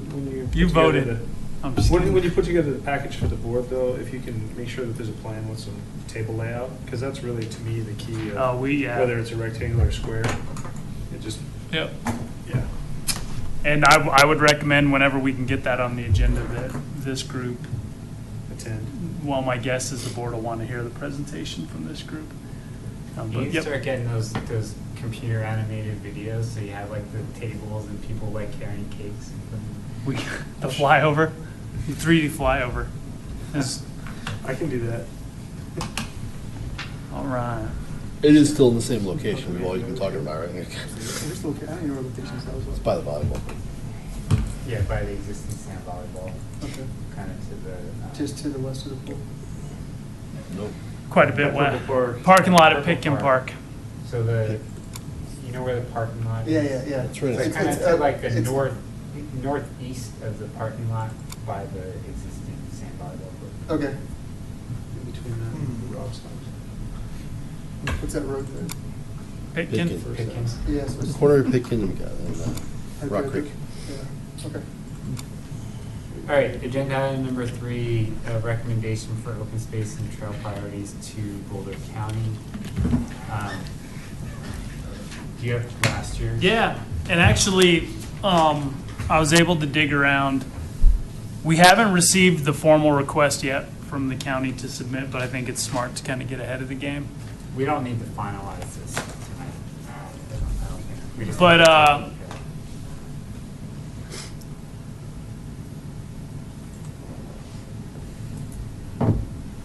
Something that I've talked about with Peter that I necessarily wasn't always in tune with was the county had submitted a response back to everybody's recommendations. And I thought that that was really interesting because I historically went back at what the town had recommended and noticed that several items historically have been recommended over and over, and the county was providing the same response. So I assumed that there was some kind of disconnect in the process, that the committees weren't being communicated what the final result from Boulder County was. And I think it, at least in my time, having watched my predecessor do this and having done this, I think it would be beneficial to go over what the recommendation was, then the county's response, and see if it makes sense to continue to recommend the same thing over and over, because it starts to look like the county's giving us the same response over and Isn't that over the again. definition of insanity? Which could be, or local government, so. Yeah, and you know, just looking at it now, we can probably pools the area since that's being looked Yeah. at for development at this point. It's not really Open a strong space map likelihood tab. of open space. So, just real quickly, level 3 property, Zaharias and Boljack. And from a maps perspective, Zaharias, Boljack, level 3. Just so everybody's kind of up on where we're talking about. So if you could just catch me up, this is the recommendation for those to be purchased as open space? With Boulder County. With Boulder County funds? right? Yeah, so- So they're currently not open space? Like, I know the L3 is not, but the other Correct. ones, okay. And this exercise, the county will send out a request every year to all the jurisdictions within the county and say, hey, what are your top trail and open space priorities that you would like to be on the county's radar as well for maybe some kind of partnership? Is it an and or an or trails and open space? It is or open space? it's trails and open space. Okay. Since the flood, they've continued to ask for recommendations, but they've been very open that they're not going to fund anything. So we've submitted since 2013 just to keep the process going, though they haven't funded any projects for any jurisdictions. Some of our successful projects, though, include the Colton Trailhead at the roundabout, Mayhofer Single Tree Connection, Hodgson Harris Reservoir. And I think that's about all that's been in my time here. You know, that actually wasn't I don't believe came as a recommendation. But they were involved in that purchase, were they? Right, but I don't think it came as a No, recommendation I don't from the think it came as a committees. recommendation. But yeah, they've participated in the Funds. funds for the Harney-Listoka open space, the Verhey open space. So it's just a good way for the county and the town to communicate about what priorities are out there. So is Boljack gonna sell his place? It's Is it- just been, I think the town is in kind of like Shan. If it ever comes up, they're interested in buying it as open space, but I don't think we've heard anything Yeah. formally. Well, I think we continue to support level 3 in Boljack, but pulls the areas. Weren't they gonna develop that over there off of South 88? Yeah, They're pretty far along Yeah. in discussions for the development of that property, so I think it's a little bit counterproductive to talk about it as open space. Let me kind of scroll down here. So as you can see, each jurisdiction is responsible for a submittal. Yeah. So you're gonna show us the response from? Yep. So you can see here's our response again for open space. You do a brief description. OSAC's observations, the Smith Wildlife Survey, which took place in 2003. And then they'll kind of tell you, hey, we're interested in considering this property depending on the price and terms of funding available. Well, right now, they're not willing to fund anything and the property's not available.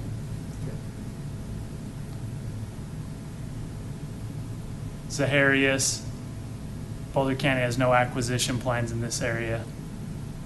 However, Superior is able to negotiate the purchase price for an agreement, Boulder County would consider a partnership.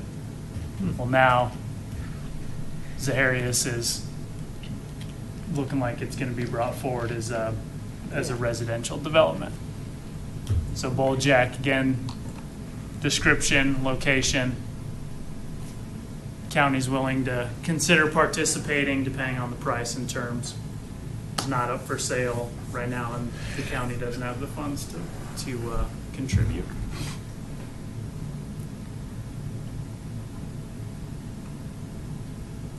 So then moving on to trail requests, you can see here's our list.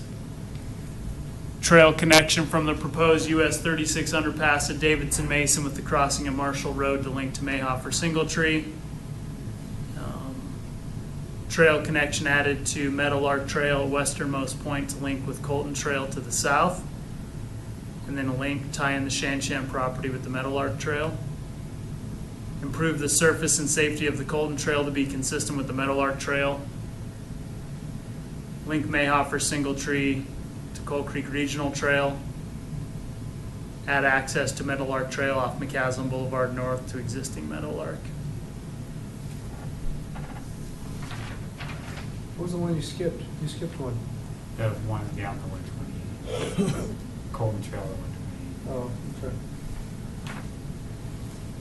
Sorry about that. Did I skip one? Yeah, number Five. 5. That's all right. But we. Okay. Keep going. All right, so then you come down, we can look at the responses here. Town of Erie.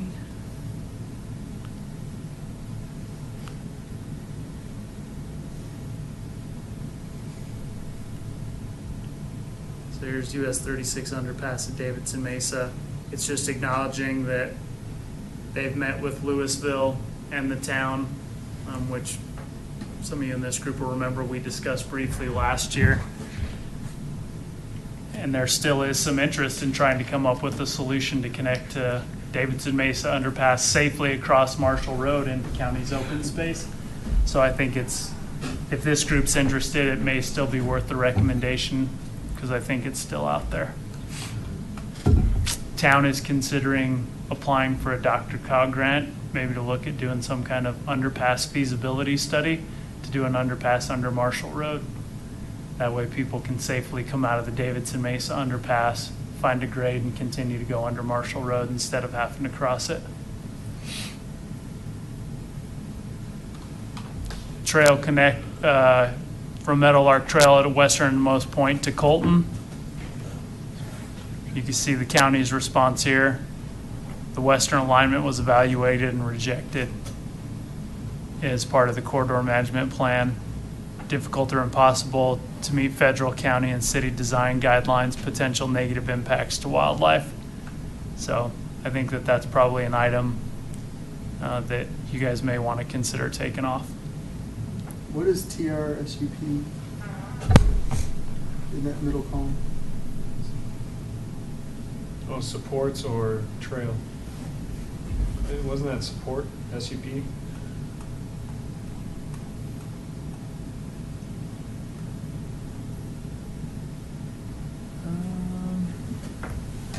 Lead. So parks and open space is, I'm assuming, what POS. And TR is what probably town request. Yeah. And SUP is Superior? Yep. That would be different from TR. So my guess is because the county is somewhat on board with this, Yeah. that it's TR is probably somebody internal with their group who would be the lead, or transportation, maybe. It would be my guess. Superior would be the lead. So you can see, all right, maybe not on this one, the western alignment. Link to the newly acquired Shan Shan property at Meadowlark.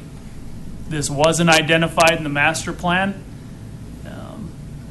but further discussions over the last year is there is some interest on their part to evaluate and amend their master plan and really look at adding the extension there. So this may make sense to keep in there if the group would like. Then we start getting into safety of the Colton Trailhead, changing the standard. We start to get these kind of answers of the trails south of Colton Road will be addressed as part of the South County Grassland Management Plan. And they're starting to work on those items this year and next year. So it's a pretty, it's not a no, it's a pretty vague answer. It may still be worth pursuing it. Link between Mayhofer Single Tree and Colton Regional. It just goes in, lets you guys know that the town built the interim trail connection along First Avenue and along McCaslin, utilized the existing sidewalk on McCaslin. This has actually been on Boulder County's transportation CIP for a permanent solution. So again, it may be an item that's worth recommending because I think the county would like to see something. It's just when that funding can come available. Colton Trail south to Highway 128 and west to 66. can see again that they'd like to address this in their South County Grasslands Management Plan, which will kick off this year, next year. I have had conversations with the county that they're not interested in making this connection due to impacts on agricultural use, but that was just a conversation that I had with somebody in their department.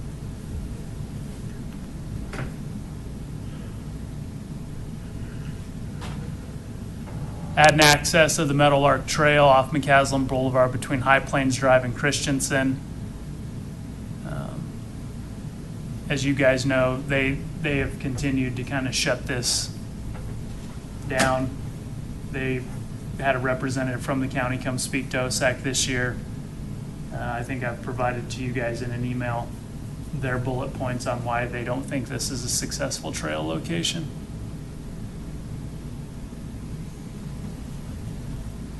But did they not say that a trail could be, they would consider that a trail be built adjacent to the road access? Like down, continuing down to Colton? No, in the same spot that. Oh, just not on that existing? Just not on the existing. Yeah, kind of I think they roadway. left it as if the town wanted to start to throw locations out there, that they would consider the locations. But yeah, no, Peter, you're right. I think That's what I seem to remember OSAC telling me Yep. when we reviewed it. so. I don't know if that's helpful, but those. This was the first time that I've actually seen the replies, Oh, it's very helpful. so it gives us at least a little bit Yeah, I of mean- insight. Tells you you're barking up the wrong tree. I've Yeah. been on PROSTAC for 4 years, and that's the first time I've seen that. That's actually Did you quite email that out informative. previously? At least we're not No. spinning in the wind and not I've read getting it any somewhere. I don't response. remember where, but I We read got- it. It's normal. I mean, it's a Yeah. published document. If you're on the county's, Yeah, no, we Maybe just that's didn't know it. it was Yeah. out there. I had no. Yeah, we've not seen this before. Yeah. no, And that's- it's actually fairly interesting because you can go through and you can, if you spend, and I'm happy to email it out. For those of you that actually like getting into this stuff, you can go through and actually see what their priorities are, what they have been Yeah, countywide. I would kind of like to see what municipalities they seem to be favoring. Right. Well, and I thought it was really interesting that our trails plan and our trail recommendation, we've talked about improving the connection on the west side of McCaslin between Town Hall and Shanshan. And then it was great for me to see that the county also might have funds for that in their transportation plan. I mean, I think that that's a pretty significant piece of information that, we could have, again, not directing you guys one way or the other. If you start to see things that the county's interested in, maybe those move higher up on the priority list. So I think we could probably stick with the trails list, removing the one Meadowlark connection that they're saying is not feasible. 2A or whatever it was. Here, sorry, let me. The number 2, I think there's a typo too. yeah, There's 2A. the first of 2. But we'll also need to, before we finalize any recommendation, we'll need to review with OSAC, because we'll try to put forward again a combined recommendation. And if Yeah, you'd like, could I'd be happy to isolate send it, or. Those pages and send them Sure. to us. I would like to just read it more carefully. Right, so I'll have a discussion with OSAC before the next meeting and see if we can't finalize a recommendation to put forward in the August meeting. So is our recommendation to OSAC, when your discussion is, keep it as is except for remove Sanshan, or not Sanshan, but the Zaharias and this Yeah, first one? so I think we would move the Saharias property, the 2A trail, Yeah. and then Keep that. reinforce on the Shanshan recommendation our concerns that we've expressed with Mhm. the design of the whole trailhead because of grade and the whole traffic access. Just continue to basically say we support this but need further evaluation of the project before we would recommend that they move forward.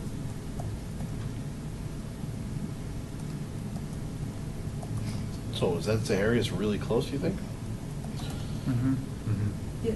And that's gonna be the And you same guys guy? will, you know, the committees will be part of that review process once the FDP comes forward, because there is a, It's the same developer as, Open space buffer between. nah, the different reservoir. Different. developer, but it'll back up to that Hodgson Harris Reservoir. Yeah. So Right. there's, they have an interest, and I think there's an interest on the town's part in seeing some It's the open same space and park. developer that built Saddlebrook. Saddlebrook, right? Yeah. it's the same. Oh, I'm sorry, I thought you were talking about the developer. No, it's Saddlebrook, right? Yep, yep, Yeah. sorry about that, Ron. And it's gonna be townhomes / condos. Townhomes, yeah. Well, initially, they're rentals. Well, yeah, They can't, There'll be rentals Right. initially. and I then think start- I think you and I. Yeah, we talked about, this. yeah, no, yeah, it's not a fan of that. No, I'm not either, but they're doing it to It gets them protect around the themselves. liability. It gets them. Is that just north of the reservoir? Yeah. Towards McCaslin? I mean, towards 36? Yeah.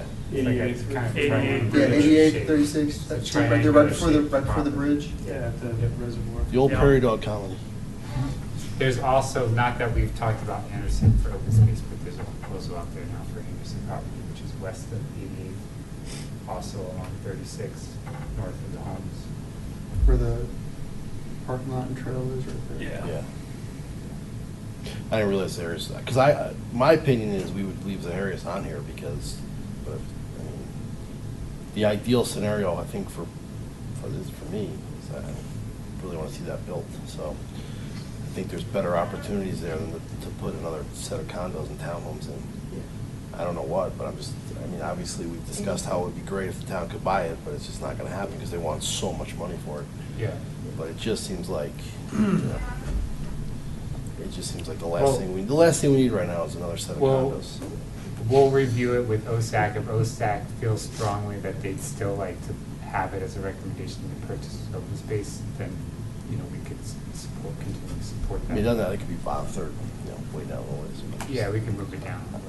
I don't know what you replace it with either, so if you took it off. I don't think there really There is isn't anything. any. I mean, there are things you could replace it with. Bulljack, you could have save Turnbull, the- which is the the strip, Ridge there's 2 Turnbull back property, behind, but OSAC's Costco. already turned their nose. There's like- Narrow there's- strip right next to Guardian Storage. Yeah, they want to, I think there's like 22 acres or 12 acres there. Something like that. 12 acres, and they want to put it like assisted living, but I don't think that went through.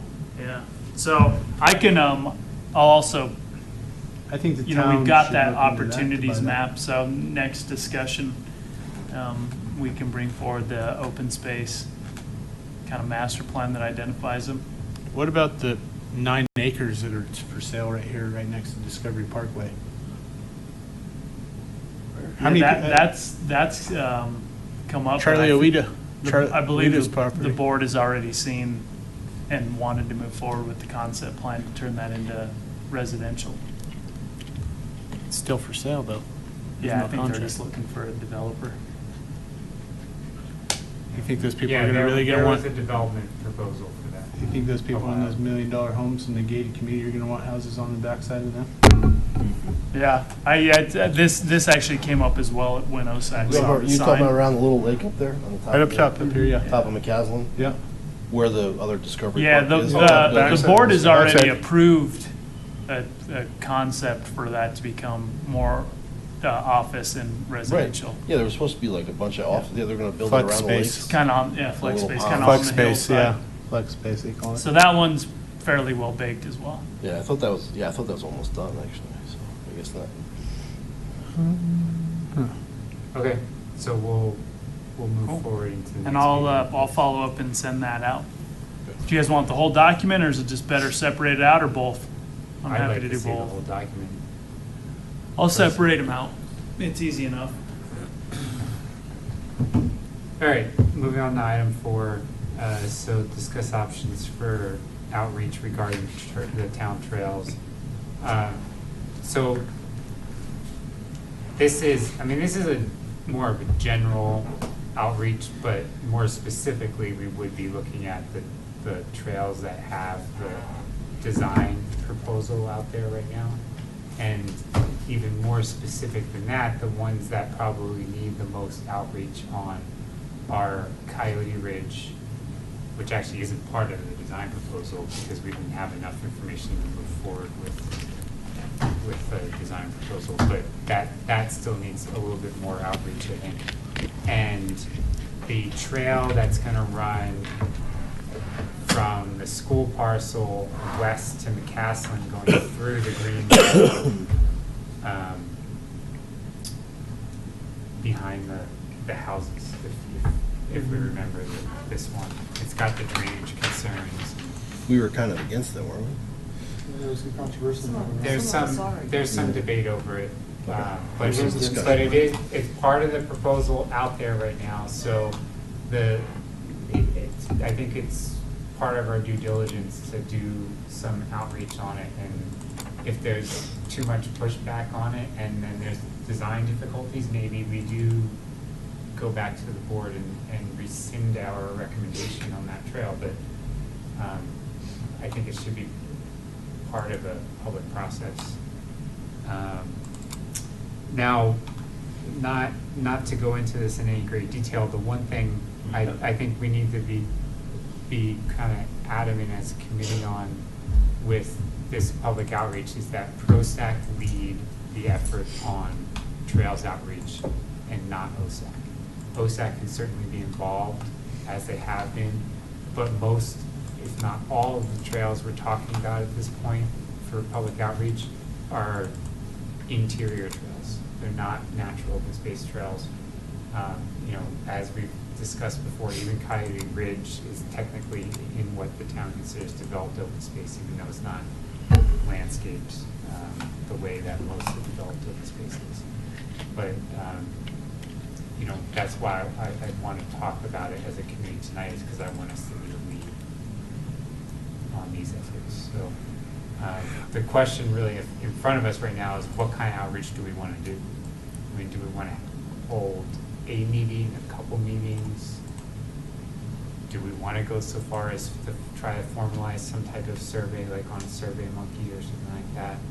What level of outreach do we want to do? And are we limited to one, or can we do multiple? We can do multiple, but I think that at the end of the day, the question is how much outreach do we think we need?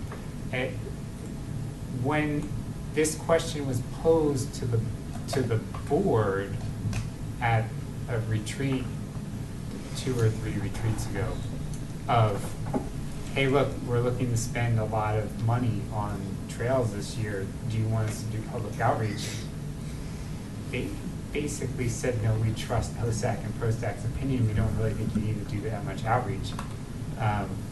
At the same time, I think they've gone back on that a little. I think they definitely think that the trail from the school parcel to the McCaslin needs some public outreach on, because there has been some controversy on it.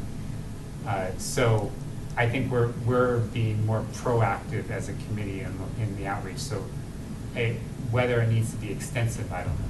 Well, I guess my question is you could do, instead of multiple meetings here, maybe do one here and do a survey monkey. The different types of media will, involve other folks, right? If you keep saying we're going to have live face-to-face meetings, certain folks will just never go. And if you have a survey monkey, other folks may not be involved. So maybe you kind of do one of each, try to, hedge your bets, but you don't have to overly extend either one of those. Sorry, Peter, to add to kind of Peter's previous comments, I do think the outreach intention was very specific to this one trail. I thought, and I could go back and watch that meeting, I don't think the board was very interested in gathering more public input on what other trails would be out there, or if the community in general is in favor of all these trails. I think it was those that were immediately impacted by potential trails. Specifically, the one that continued to come up was Trail D. And I can... No, I was at the meeting, and they definitely, and I've been at meetings where there's one gentleman in particular that's concerned about this trail and has voiced it several times, and this trail is the one that they're concerned about, at least having some public outreach on it. The reason why I bring up, and actually I was a little incorrect, because part of Coyote Ridge actually is in the proposal. But and that part of the Coyote Ridge Trail that's in the proposal does actually impact homes, and I can almost guarantee you those residents have no clue right now that this trail is being discussed. So again, to be proactive and not surprise anyone, we probably do need to have some type of outreach on this one too, because it does get pretty close to some of the homes there on like Snapdragon in particular. It's only a few homes, it's not a large number of homes. I can go talk to them. That's This right here would impact, I think, Peter, what did we say, we were like two or three homes right there? It's only a couple.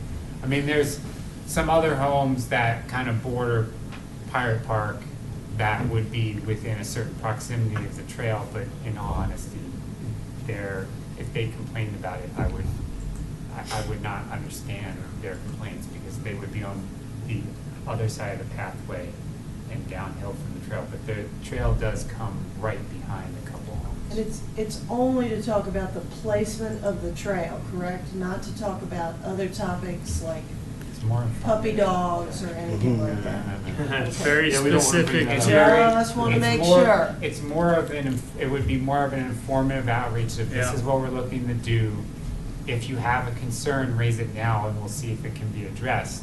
But mostly we're telling you, this is the plan of action here. Yeah, and that is probably exactly what the board would be looking for, is capturing those comments when we come forward with a construction plan. You're exactly right. Yeah. So I'm not really thinking this out far, but I'm just gonna speak off the cuff. Can we coordinate this in some measure so that it would be a really good opportunity at Chili Fest to have something else to discuss? If we can do an outreach because we got the August meeting, I don't remember when Chili Fest is. I don't know if it's after our next meeting or in our September, it's right before the September meeting. So So we only have one more meeting. you'd have one more meeting. Again, if you put a coordinated effort as part of the outreach, and then have kind of I don't know if it's too quick, maybe way too quick to try to do it, but Chili Fest and July 4th are really the only two, Yeah. like, hey, we're here, let's discuss things. Another idea might be Isn't this door-to-door outreach because it's so focused It is more to? Right. targeted, I think. I mean, I I think- can talk to neighbors Yeah. out throughout the whole community, but I want to talk to those three houses. I think what you could also do, an approach would be deliver letters inviting people to attend your regularly scheduled August meeting to speak at public comment about those proposed trails. What did we do to get all the folks that came out for the Coyote Ridge thing? Because We advertised. It was a pretty good. We put out flyer boxes around Coyote Ridge. Yeah, and I think for that kind of But that was- outreach, it was appropriate. The direction that I think I'm hearing from the board is very specific to the select homes that would be That impacted. are adjacent to it. Yep. Right. To like a direct flyer in their mailbox or their door or Yep. whatever. And ProStack's done that before. We did that a little bit with not a little bit, we did that with the El Dorado Park, and we've done that in Original Town, where staff went door to door to every house in Original Town and delivered an invitation to attend a ProStack meeting. So I think we could either have a special meeting, whether it be an hour before the regular scheduled meeting, kind of targeting south of Colton, but more specifically these two areas, or we could do more exactly what Patrick is saying, which is really just target those homes and say, come to public comment at a regular scheduled meeting, and not have any type of special focus on it as far as time-wise. I mean, it would just be public comment. We wouldn't have like an hour dedicated to it. The idea of having a special dedicated meeting, to me, is that, hey, we really want to reach out to you guys. We're holding this just for you, this time slot just for you, just to hear your opinion, versus saying, if you have any opinion, just, come to any regular meeting. It's not as more not as hurtful. asking them to to actually participate and wanting them to come and participate. You could hold the special meeting 30 minutes ahead of this meeting. Exactly. We could Yeah, it doesn't say have to be an six- hour. It could we just could And say then 6:30. the public comment is just 30 minutes long. Exactly. Before Yeah. whoever shows up. Exactly. Okay. And then you start the meeting at 7. So we can say that we're gonna start a meeting in August at 6:30, dedicate the first hour to public comment and discussion of these two trails. And between now and then, we'll just target those homes backing this project with, what, Patrick, what would you say? An actual mailed letter rather than like a flyer on the door? Yeah, I would say a formal. Formal I could pull, invite. you know what? I could pull up the letter that Martin and Jim wrote on El Dorado, and I have the letter that I wrote for Founders Park. Did they do a letter? Because we did I know I did flyers on the. El We Dorado handed. School Park. I'll look back at what we handed out door to door. I handed Original flyers town. Door to door. They weren't letters. I walked. Okay. around and handed Founders out. Park, we wrote a formal letter. They could have done a letter as well on El Dorado, maybe earlier. You know, I don't know that I think as long as it's hand delivered, because you can 100% in front of the board say it was this group personally put it on their property. You know, you can even do both. We can mail one, because it's easy enough for us to pull the addresses. We could mail one and follow up, you know. I mean, I would say if you mailed it and then we do kind of what we do with Coyote Ridge, which is like post a sign, like right in front of the location. And that way, maybe that you would get Yeah. a few people that don't exactly back it up, but might be concerned about it, they can comment. But the people who actually back it would get an official letter.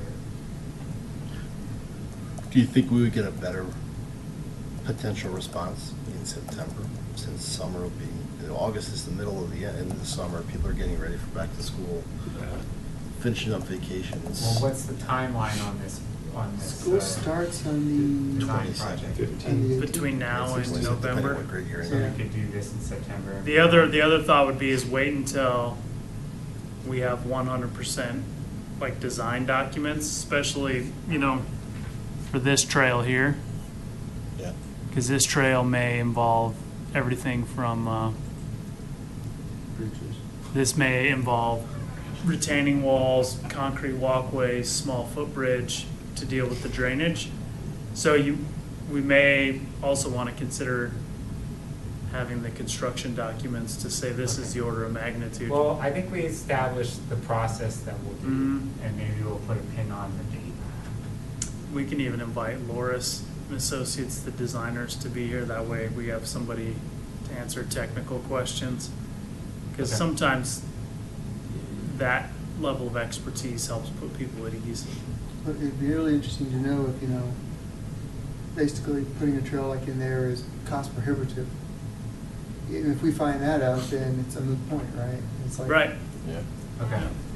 And are we we'll gonna wait for just the focus design. on El Dorado K through 8 to McCaslin, or are we gonna do Coyote too? We'll do both. Both, okay, We'll do just both. curious. Yeah. But we'll wait for the design project to complete, so we have more. Can you go back to the path of the one at Coyote real quick? I was just trying to see how far it cuts over. Because there's a social trail up on the ridge up there already. Yeah, there is. Mm-hmm. It just doesn't drop down to the back of the houses.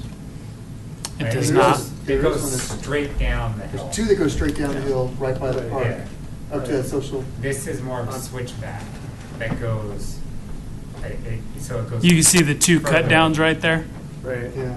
This jogs it and makes it more, probably a little more user friendly. Grade. It's all about the grade. How far you have to go out and pick up the grade. You know, another thought would be too, is if there's significant pushback, I talked to the guys about.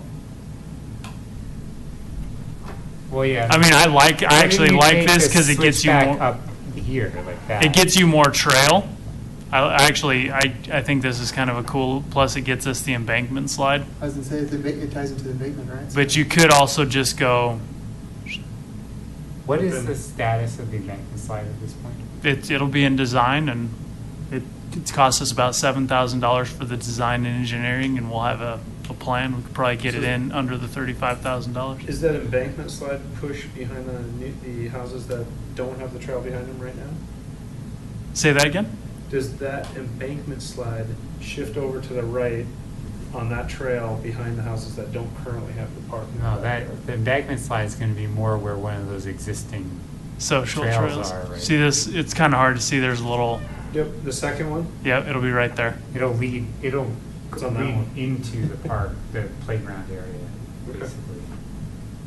Well, yeah, just, Alright. that'll have just as much impact. Okay, This That group, trail. this group made a recommendation that the embankment slide be connected with that trail. So that's kind of what No, we're I- pushing forward with. Just trying to verify where. Yep, right there on that further east social trail. Okay. Patrick, are you going to send an email on the updates, or do you want to cover those now? Up to you guys. We've toyed around with what's the best way to do it. I could list the programs that we have coming up. 4th of July was a huge success for those of you guys that were there. I do have a quick kind of update on expedited. Get to my notes here. Was there any other additional feedback from the 4th of July that came out of all the just discussion? Ron was the one that was there. Any specific feedback from the 4th of July? Let's see, a lot of people didn't know about El Dorado K. Yep. But you know, you never know who's at those things, because some of them are from the townhomes and from some out-of-towners, a couple of them were. We had a great spot, so thank you. That was awesome. Yeah, I thought We that had was a good move. It was a really good spot. Both RCAC and PROSTAC were there too. I would hope next, maybe Chili Fest, if we have, we can at least have some of our more trail experts there, because that would have helped. Because OSAC definitely, basically anybody that came up and asked about a park, they just sent to me and I talked to them about it. The stuff that was going on that I knew of, but their level of interest was definitely trails. And I'm not the expert on this panel in trails, I never claimed to be one, but I do know that I got the impression that they had some pretty I just felt like they were vague on their information. They weren't as detailed as you guys are. So I think we Well, need again, to, because and most following of on those- what you just said, Peter, we need to take the, Yeah, we most need of to those take the trails lead. are developed open space, so they're Yeah. a little bit out of their wheelhouse. But They they're, Talking don't but they're have the jump, background. they're jumping more into every trail though. They were definitely involved in. Mm-hmm. So, but it was, you know, considering I didn't expect that many people there, it was packed again. It's unbelievable. biggest And they one did, we've ever had. the town has really expanded the lines. There was no lines at all for the food, except for the syrup. Yeah. Big complaint. There's a huge line for the syrup. wrap around the Except for corner. And we dropped all the coffee and orange juice vats within the first 20 Mhm. minutes. Oh, yeah. Oh, yeah, I never did. No, we dropped them. They fell over. All of it spilled out. Oh, within, I like, didn't the know that. first- I knew they ran out, but I didn't know that's why. Yep. I Yeah, didn't see you. Were you there? I have to do all the road closures. Oh, okay. So how we have it split is half the crew does the race, parade, road closures, and then Yeah. Katie and that crew does the park, and then I But there was a I genuine look out.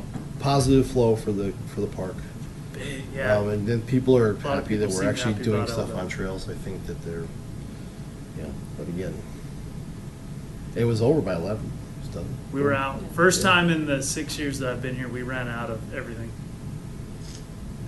And Matt Rarick and I bought every drop of pancake batter that Safeway had left, and we still ran out. Wow. Yeah, I was amazed at the Fif- number of people that were on the parade route that day. It was like, 50 whoa. some, I think we had It's never 50, that 60 crowded. some bags, the big industrial bags. It was great. It's It was definitely absolutely I think great. I think it's definitely drawing more out of towners. Yes, there's definitely more, because a couple of people I talked to said, where do you live? Oh, I live in Erie. I'm just down here visiting friends. Love So it. It's just going to keep getting bigger. Yeah. Especially when we move to town center. Yep. We're out of room. Yeah. We're truly out of room. You can't, the start of the parade is at the park before the end of the parade takes Yeah. off. And you guys were late, half hour late. Yeah. We had a rogue vehicle in the middle of the parade that stopped and said hi to everybody and shook hands and took pictures. So it was awesome. So Definitely well run. There were definitely a lot of people there. We had quite a bit of conversation in the tent. There was, Good. It was nice. As much as I was not in favor of PROSTAC being there, at least we had plenty of people to talk to. yeah. Brought in, Yeah, I mean, recycling people and they were there the whole time too. Yeah, So. I got there and there were way too many people in the tent, and I just said, no, I'm out of here. So, Yeah, OSAC had 3 people there the whole time. Yeah. I mean, and they had the whole front of the table covered, so. Well, that was all yeah. recycling. It was all RCAC. Huh? All the flyers were RCAC. All the handouts were archaic. Except for the little Superior books. We had Yeah. the passports. The passports. We could definitely use more of those. We could use more. We could put a We list ran- together. We've run out of those this summer too, believe it or not, which is a sign of a good Yeah. problem to have. But boy, we were like Yeah. between that and Trails Day, so it's been And more, and there was a large request from more than I can even say. Do you guys have any printouts of the maps that we can see? more the maps. trails? All right, Just the trail. They don't want them. so more just our traditional trail map. Yeah, just That's good to know. And no, the stuff that's being planned. Like Rather, we town had- center or 36 kind of stuff. Our little map that we had, because we Okay. had the big board up showing where the plans of trails were. Oh, okay, There that's was good. definitely to know. a request for like, can I have something to show where they're looking to add new trails? Take a picture of this. That's a good idea. Here's my cell phone. That right there that's pretty good feedback because now we can start to incorporate that somehow into the 5-year trails plans. So. Yeah, I mean, there was a line probably most of the day looking at the park. Well, or can that get put online? The 5-year I trails think plan? once With the the map? group adopts it and the board sees it, yeah.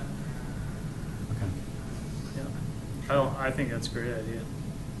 Okay. Expedited Trails project update. Survey happened last week.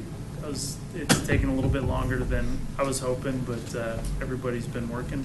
So we're close on 2 trails with design already. As you guys know, the board wants to see some trails built this year. So the trails that we're looking at building are kind of what we'd consider the low-hanging fruit is the quick connection off Colton Road. It's short.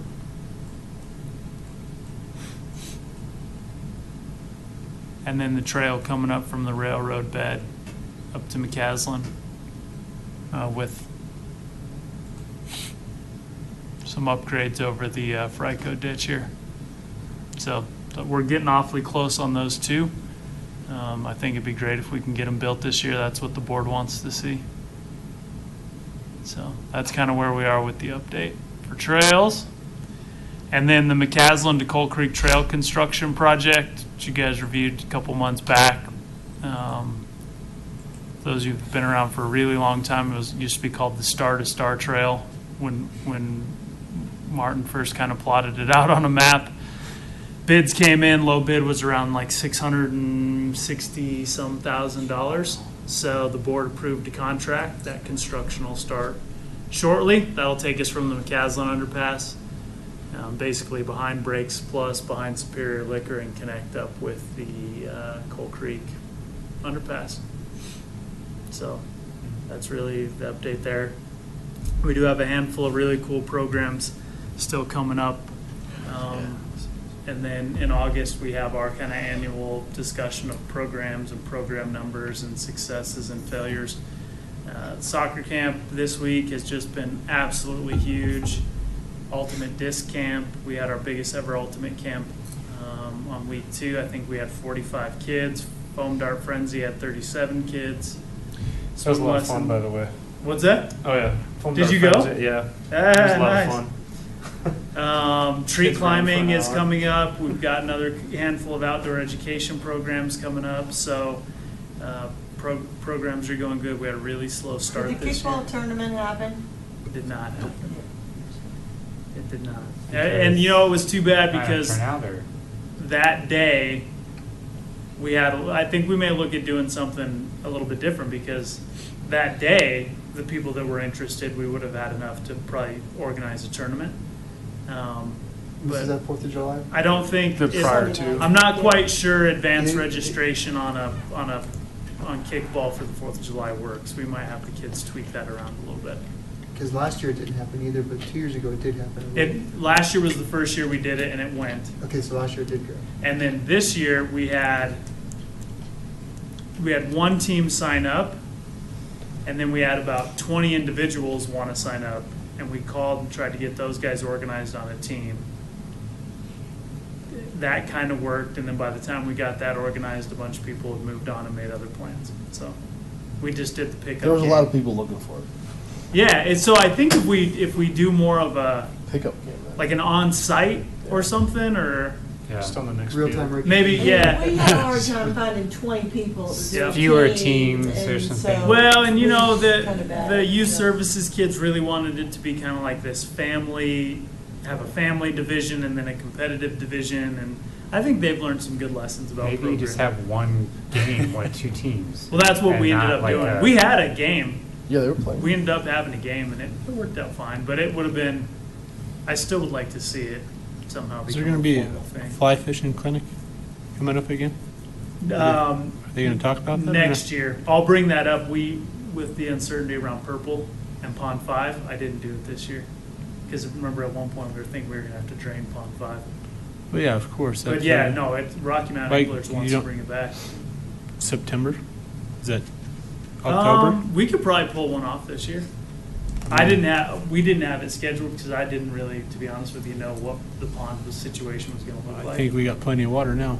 Yeah, we do have plenty of water now. And then what was how did bike park meeting send up? I had to leave.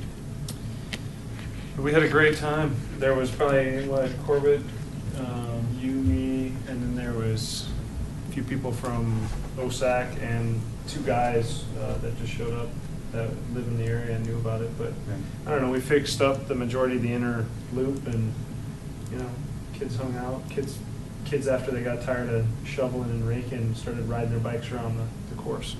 Yeah, I don't know if it stemmed out of that meeting or what, but Tori, who actually loves kind of the whole mountain bike park thing, brought just some concept proposals to me to do some xeric landscaping in between, and she's done a ton of work on researching other ways to keep weeds down on bike parks, and Nice. I think that, incrementally, I sat down with our parks guys, and I think we were able to we can almost jimmy rig an irrigation system if we want to look at doing some low-level plant material. Nice. So, thank you guys so much for participating. We had 2 of them scheduled, and both got canceled from rain, so. So where was that sent out? I mean, I know I got the email from here, but I heard it was posted somewhere else, and I never saw I It was on I the, posted it on the Facebook groups. But yeah, didn't get it very CA, good response. it was on Oh, it was on the geez. CAC and then the Yeah. town newsletter. I don't know, I just guess I missed it. All right. Yeah, we hear that. I mean, there's so much random stuff that goes out from the town. Well, yeah, I didn't see anything from the town until you sent the email the day before. Yeah. Right, I was gonna say, I right. don't remember seeing it. in the That's when I newsletter. went. And a makeup of a makeup. But- We didn't do the best probably getting the word out there. But to me, it was great for my kids, and we went out and did Cool. it. And it was cool. They rather enjoyed it because they like riding the bike park too. So they were kind of excited about trying to clean it up and then wanting to ride it. But by the time we were done, it was time to go home and get some cool air. It It was was a very I hot was gonna day. say, that was a hot day, man. It was 2 hot. hours was a little longer that More day. So- power to you. All right. That was good. I'm literally off the grid all next week, so if you guys need anything, give me a holler before. If not, Allison can answer questions and do research and track down stuff if You're you allowed guys to need. take vacation? First one of the year. I'm excited. What happened on that? I know, right? Somebody snuck that in. Wife threatened me within inches of my life. Ooh. So, Patrick, would we be able to work with Tori to put together something on even the Coyote Ridge Trail? I mean, just Let's walking do around it. that and cleaning it up. I mean, that's what Let's we've been do it. talking about, is cleaning up that trail and fixing some of the ruts. There and was stuff quite out a there. few requests at July 4th. Who do you contact? So, I mean, For if stuff we like could that. set something up with her, I mean, I think that'd be really, really great. Not on a 90 to 95 Let's degree do it. Saturday. Well, maybe do it in the fall, and so we have enough lead time. to really properly That advertise kind of resident ownership and buy-in, let's capitalize Yeah, on it because, however we I mean, can. some of the guys that were at the, I that would love bike it. park cleanup were loving it, and we were telling them about it, and they were like, yeah, that sounds I great. think as and they long as love we doing don't it. cross that line, I mean, I think Of we making heard, it a wide trail. I think we heard really loud and clear during that open house is that not upgrading this thing too much, keeping it, but cleaning up turns and water bars and Well, that's the only, corners I think and- that's the only thing with Coyote Ridge is there a way that we could get someone involved to kind of lead the cleanup effort that understands the engineering a little bit better? Right. Because I'll tell you, that was like the big the thing couple, for- It the was couple quarry. guys, the couple Quarry. guys at It was 3 the, quarries. at the finisher. bike park that weren't part of ProStac, stuff that we didn't know, they were really kind of like, The one is guy this the way it's supposed knew to it. be engineered? And like they were getting like really, a little Technical. bit more of like just pull the weeds. They really wanted to like understand like how it should Well, be and the maintained. one guy had been out there and rode it a lot when it was first constructed, and he was like, yeah, you can tell this ridge is cut down compared to what it was, so let's build that back up and build this up over here. And That was the most so- helpful, because we knowing what to do. Yeah, right? as soon as we Otherwise knew were just that, it was like, "Ah." we had Oh, a yeah. direction and knew what kind of Mhm. understanding. So, I mean, it's even like if there's just someone that kind of understands and walks Coyote Ridge and says, well, these areas, if you just clean this up or flatten that out or, whatever. There's there's got to be, I mean, some engineers in town, Jim Brostovich, who attended the public meeting. Right. I mean, we could probably pay Loris whatever their hourly rate is. We could pay I somebody mean, to just, come out. just to have a group of volunteers is great to be out there and fix it up, but one person to be able to tell you, if you just do this and just walk around to that, the people helping out, makes a huge difference. Well, yeah, because I mean, like, Because if when we we first if started, we had, if were we were pulling able weeds. to even go so far as to have, like, the piles of soil and have someone say, this is where you need to build up a little bit of embankment. So Sure. not just like pulling weeds and rocks and stuff, but actually making some minor improvements. Boy, if you guys are up for it, I'll invite Tori to our next meeting and we can talk about. I mean, I would love to see this happen. Okay, so we can talk Let's about push on that that, more. yeah. As to I would, try to or maybe like a coordinate some ProStac effort. volunteer day, or I mean, Well, we built the bike park in 4 days with volunteers, and it was awesome. I think we could do something similar with. Oh yeah, Coyote Ridge. I forgot Lars was out there too with his machete. Yeah, Lars. Yeah. I Hey, saw him in the Lars- parking Lars lot. was- He's like, this is my German weed puller or whatever. Lars and I were side by side building the bike park too. Exactly so. Yeah, I would love it. We could get material up there. We can get water bars. We can. Yeah. We've got it. We can borrow equipment from Boulder County Youth Court typically for tampers I and just, shovels. I just think if we can line it up with Tori and get the word out again and, Yep. and know that, just further in advance and get a Yeah. little bit A more little hype bit more about it. coordinated And, effort, yeah. I'm Done. sure there's a lot of people that have talked about it. I think we can get something accomplished. I think it would be awesome. Okay. I think we can get donations. I mean, we can get food. It'd be cool. All right, great. Meeting adjourned. And then I won't be here on the next meeting. I'll be in Alaska.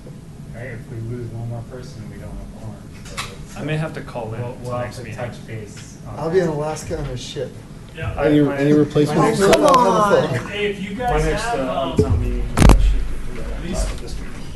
if you guys have people that are I might be able interested, to call please in. invite them to. How many open spots are there? Three? 3 now. There's supposed to be 9 usually? Yeah. I've already been asking. Oh, Ron wasn't here. So, Oh, Lindsay resigned. and Aaron?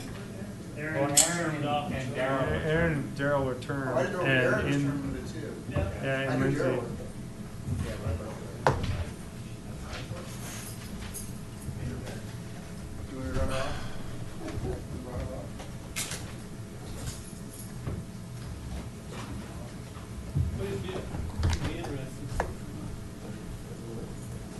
She just sent an email like yesterday, which is, yeah, there's exactly.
Because I'm exploring, and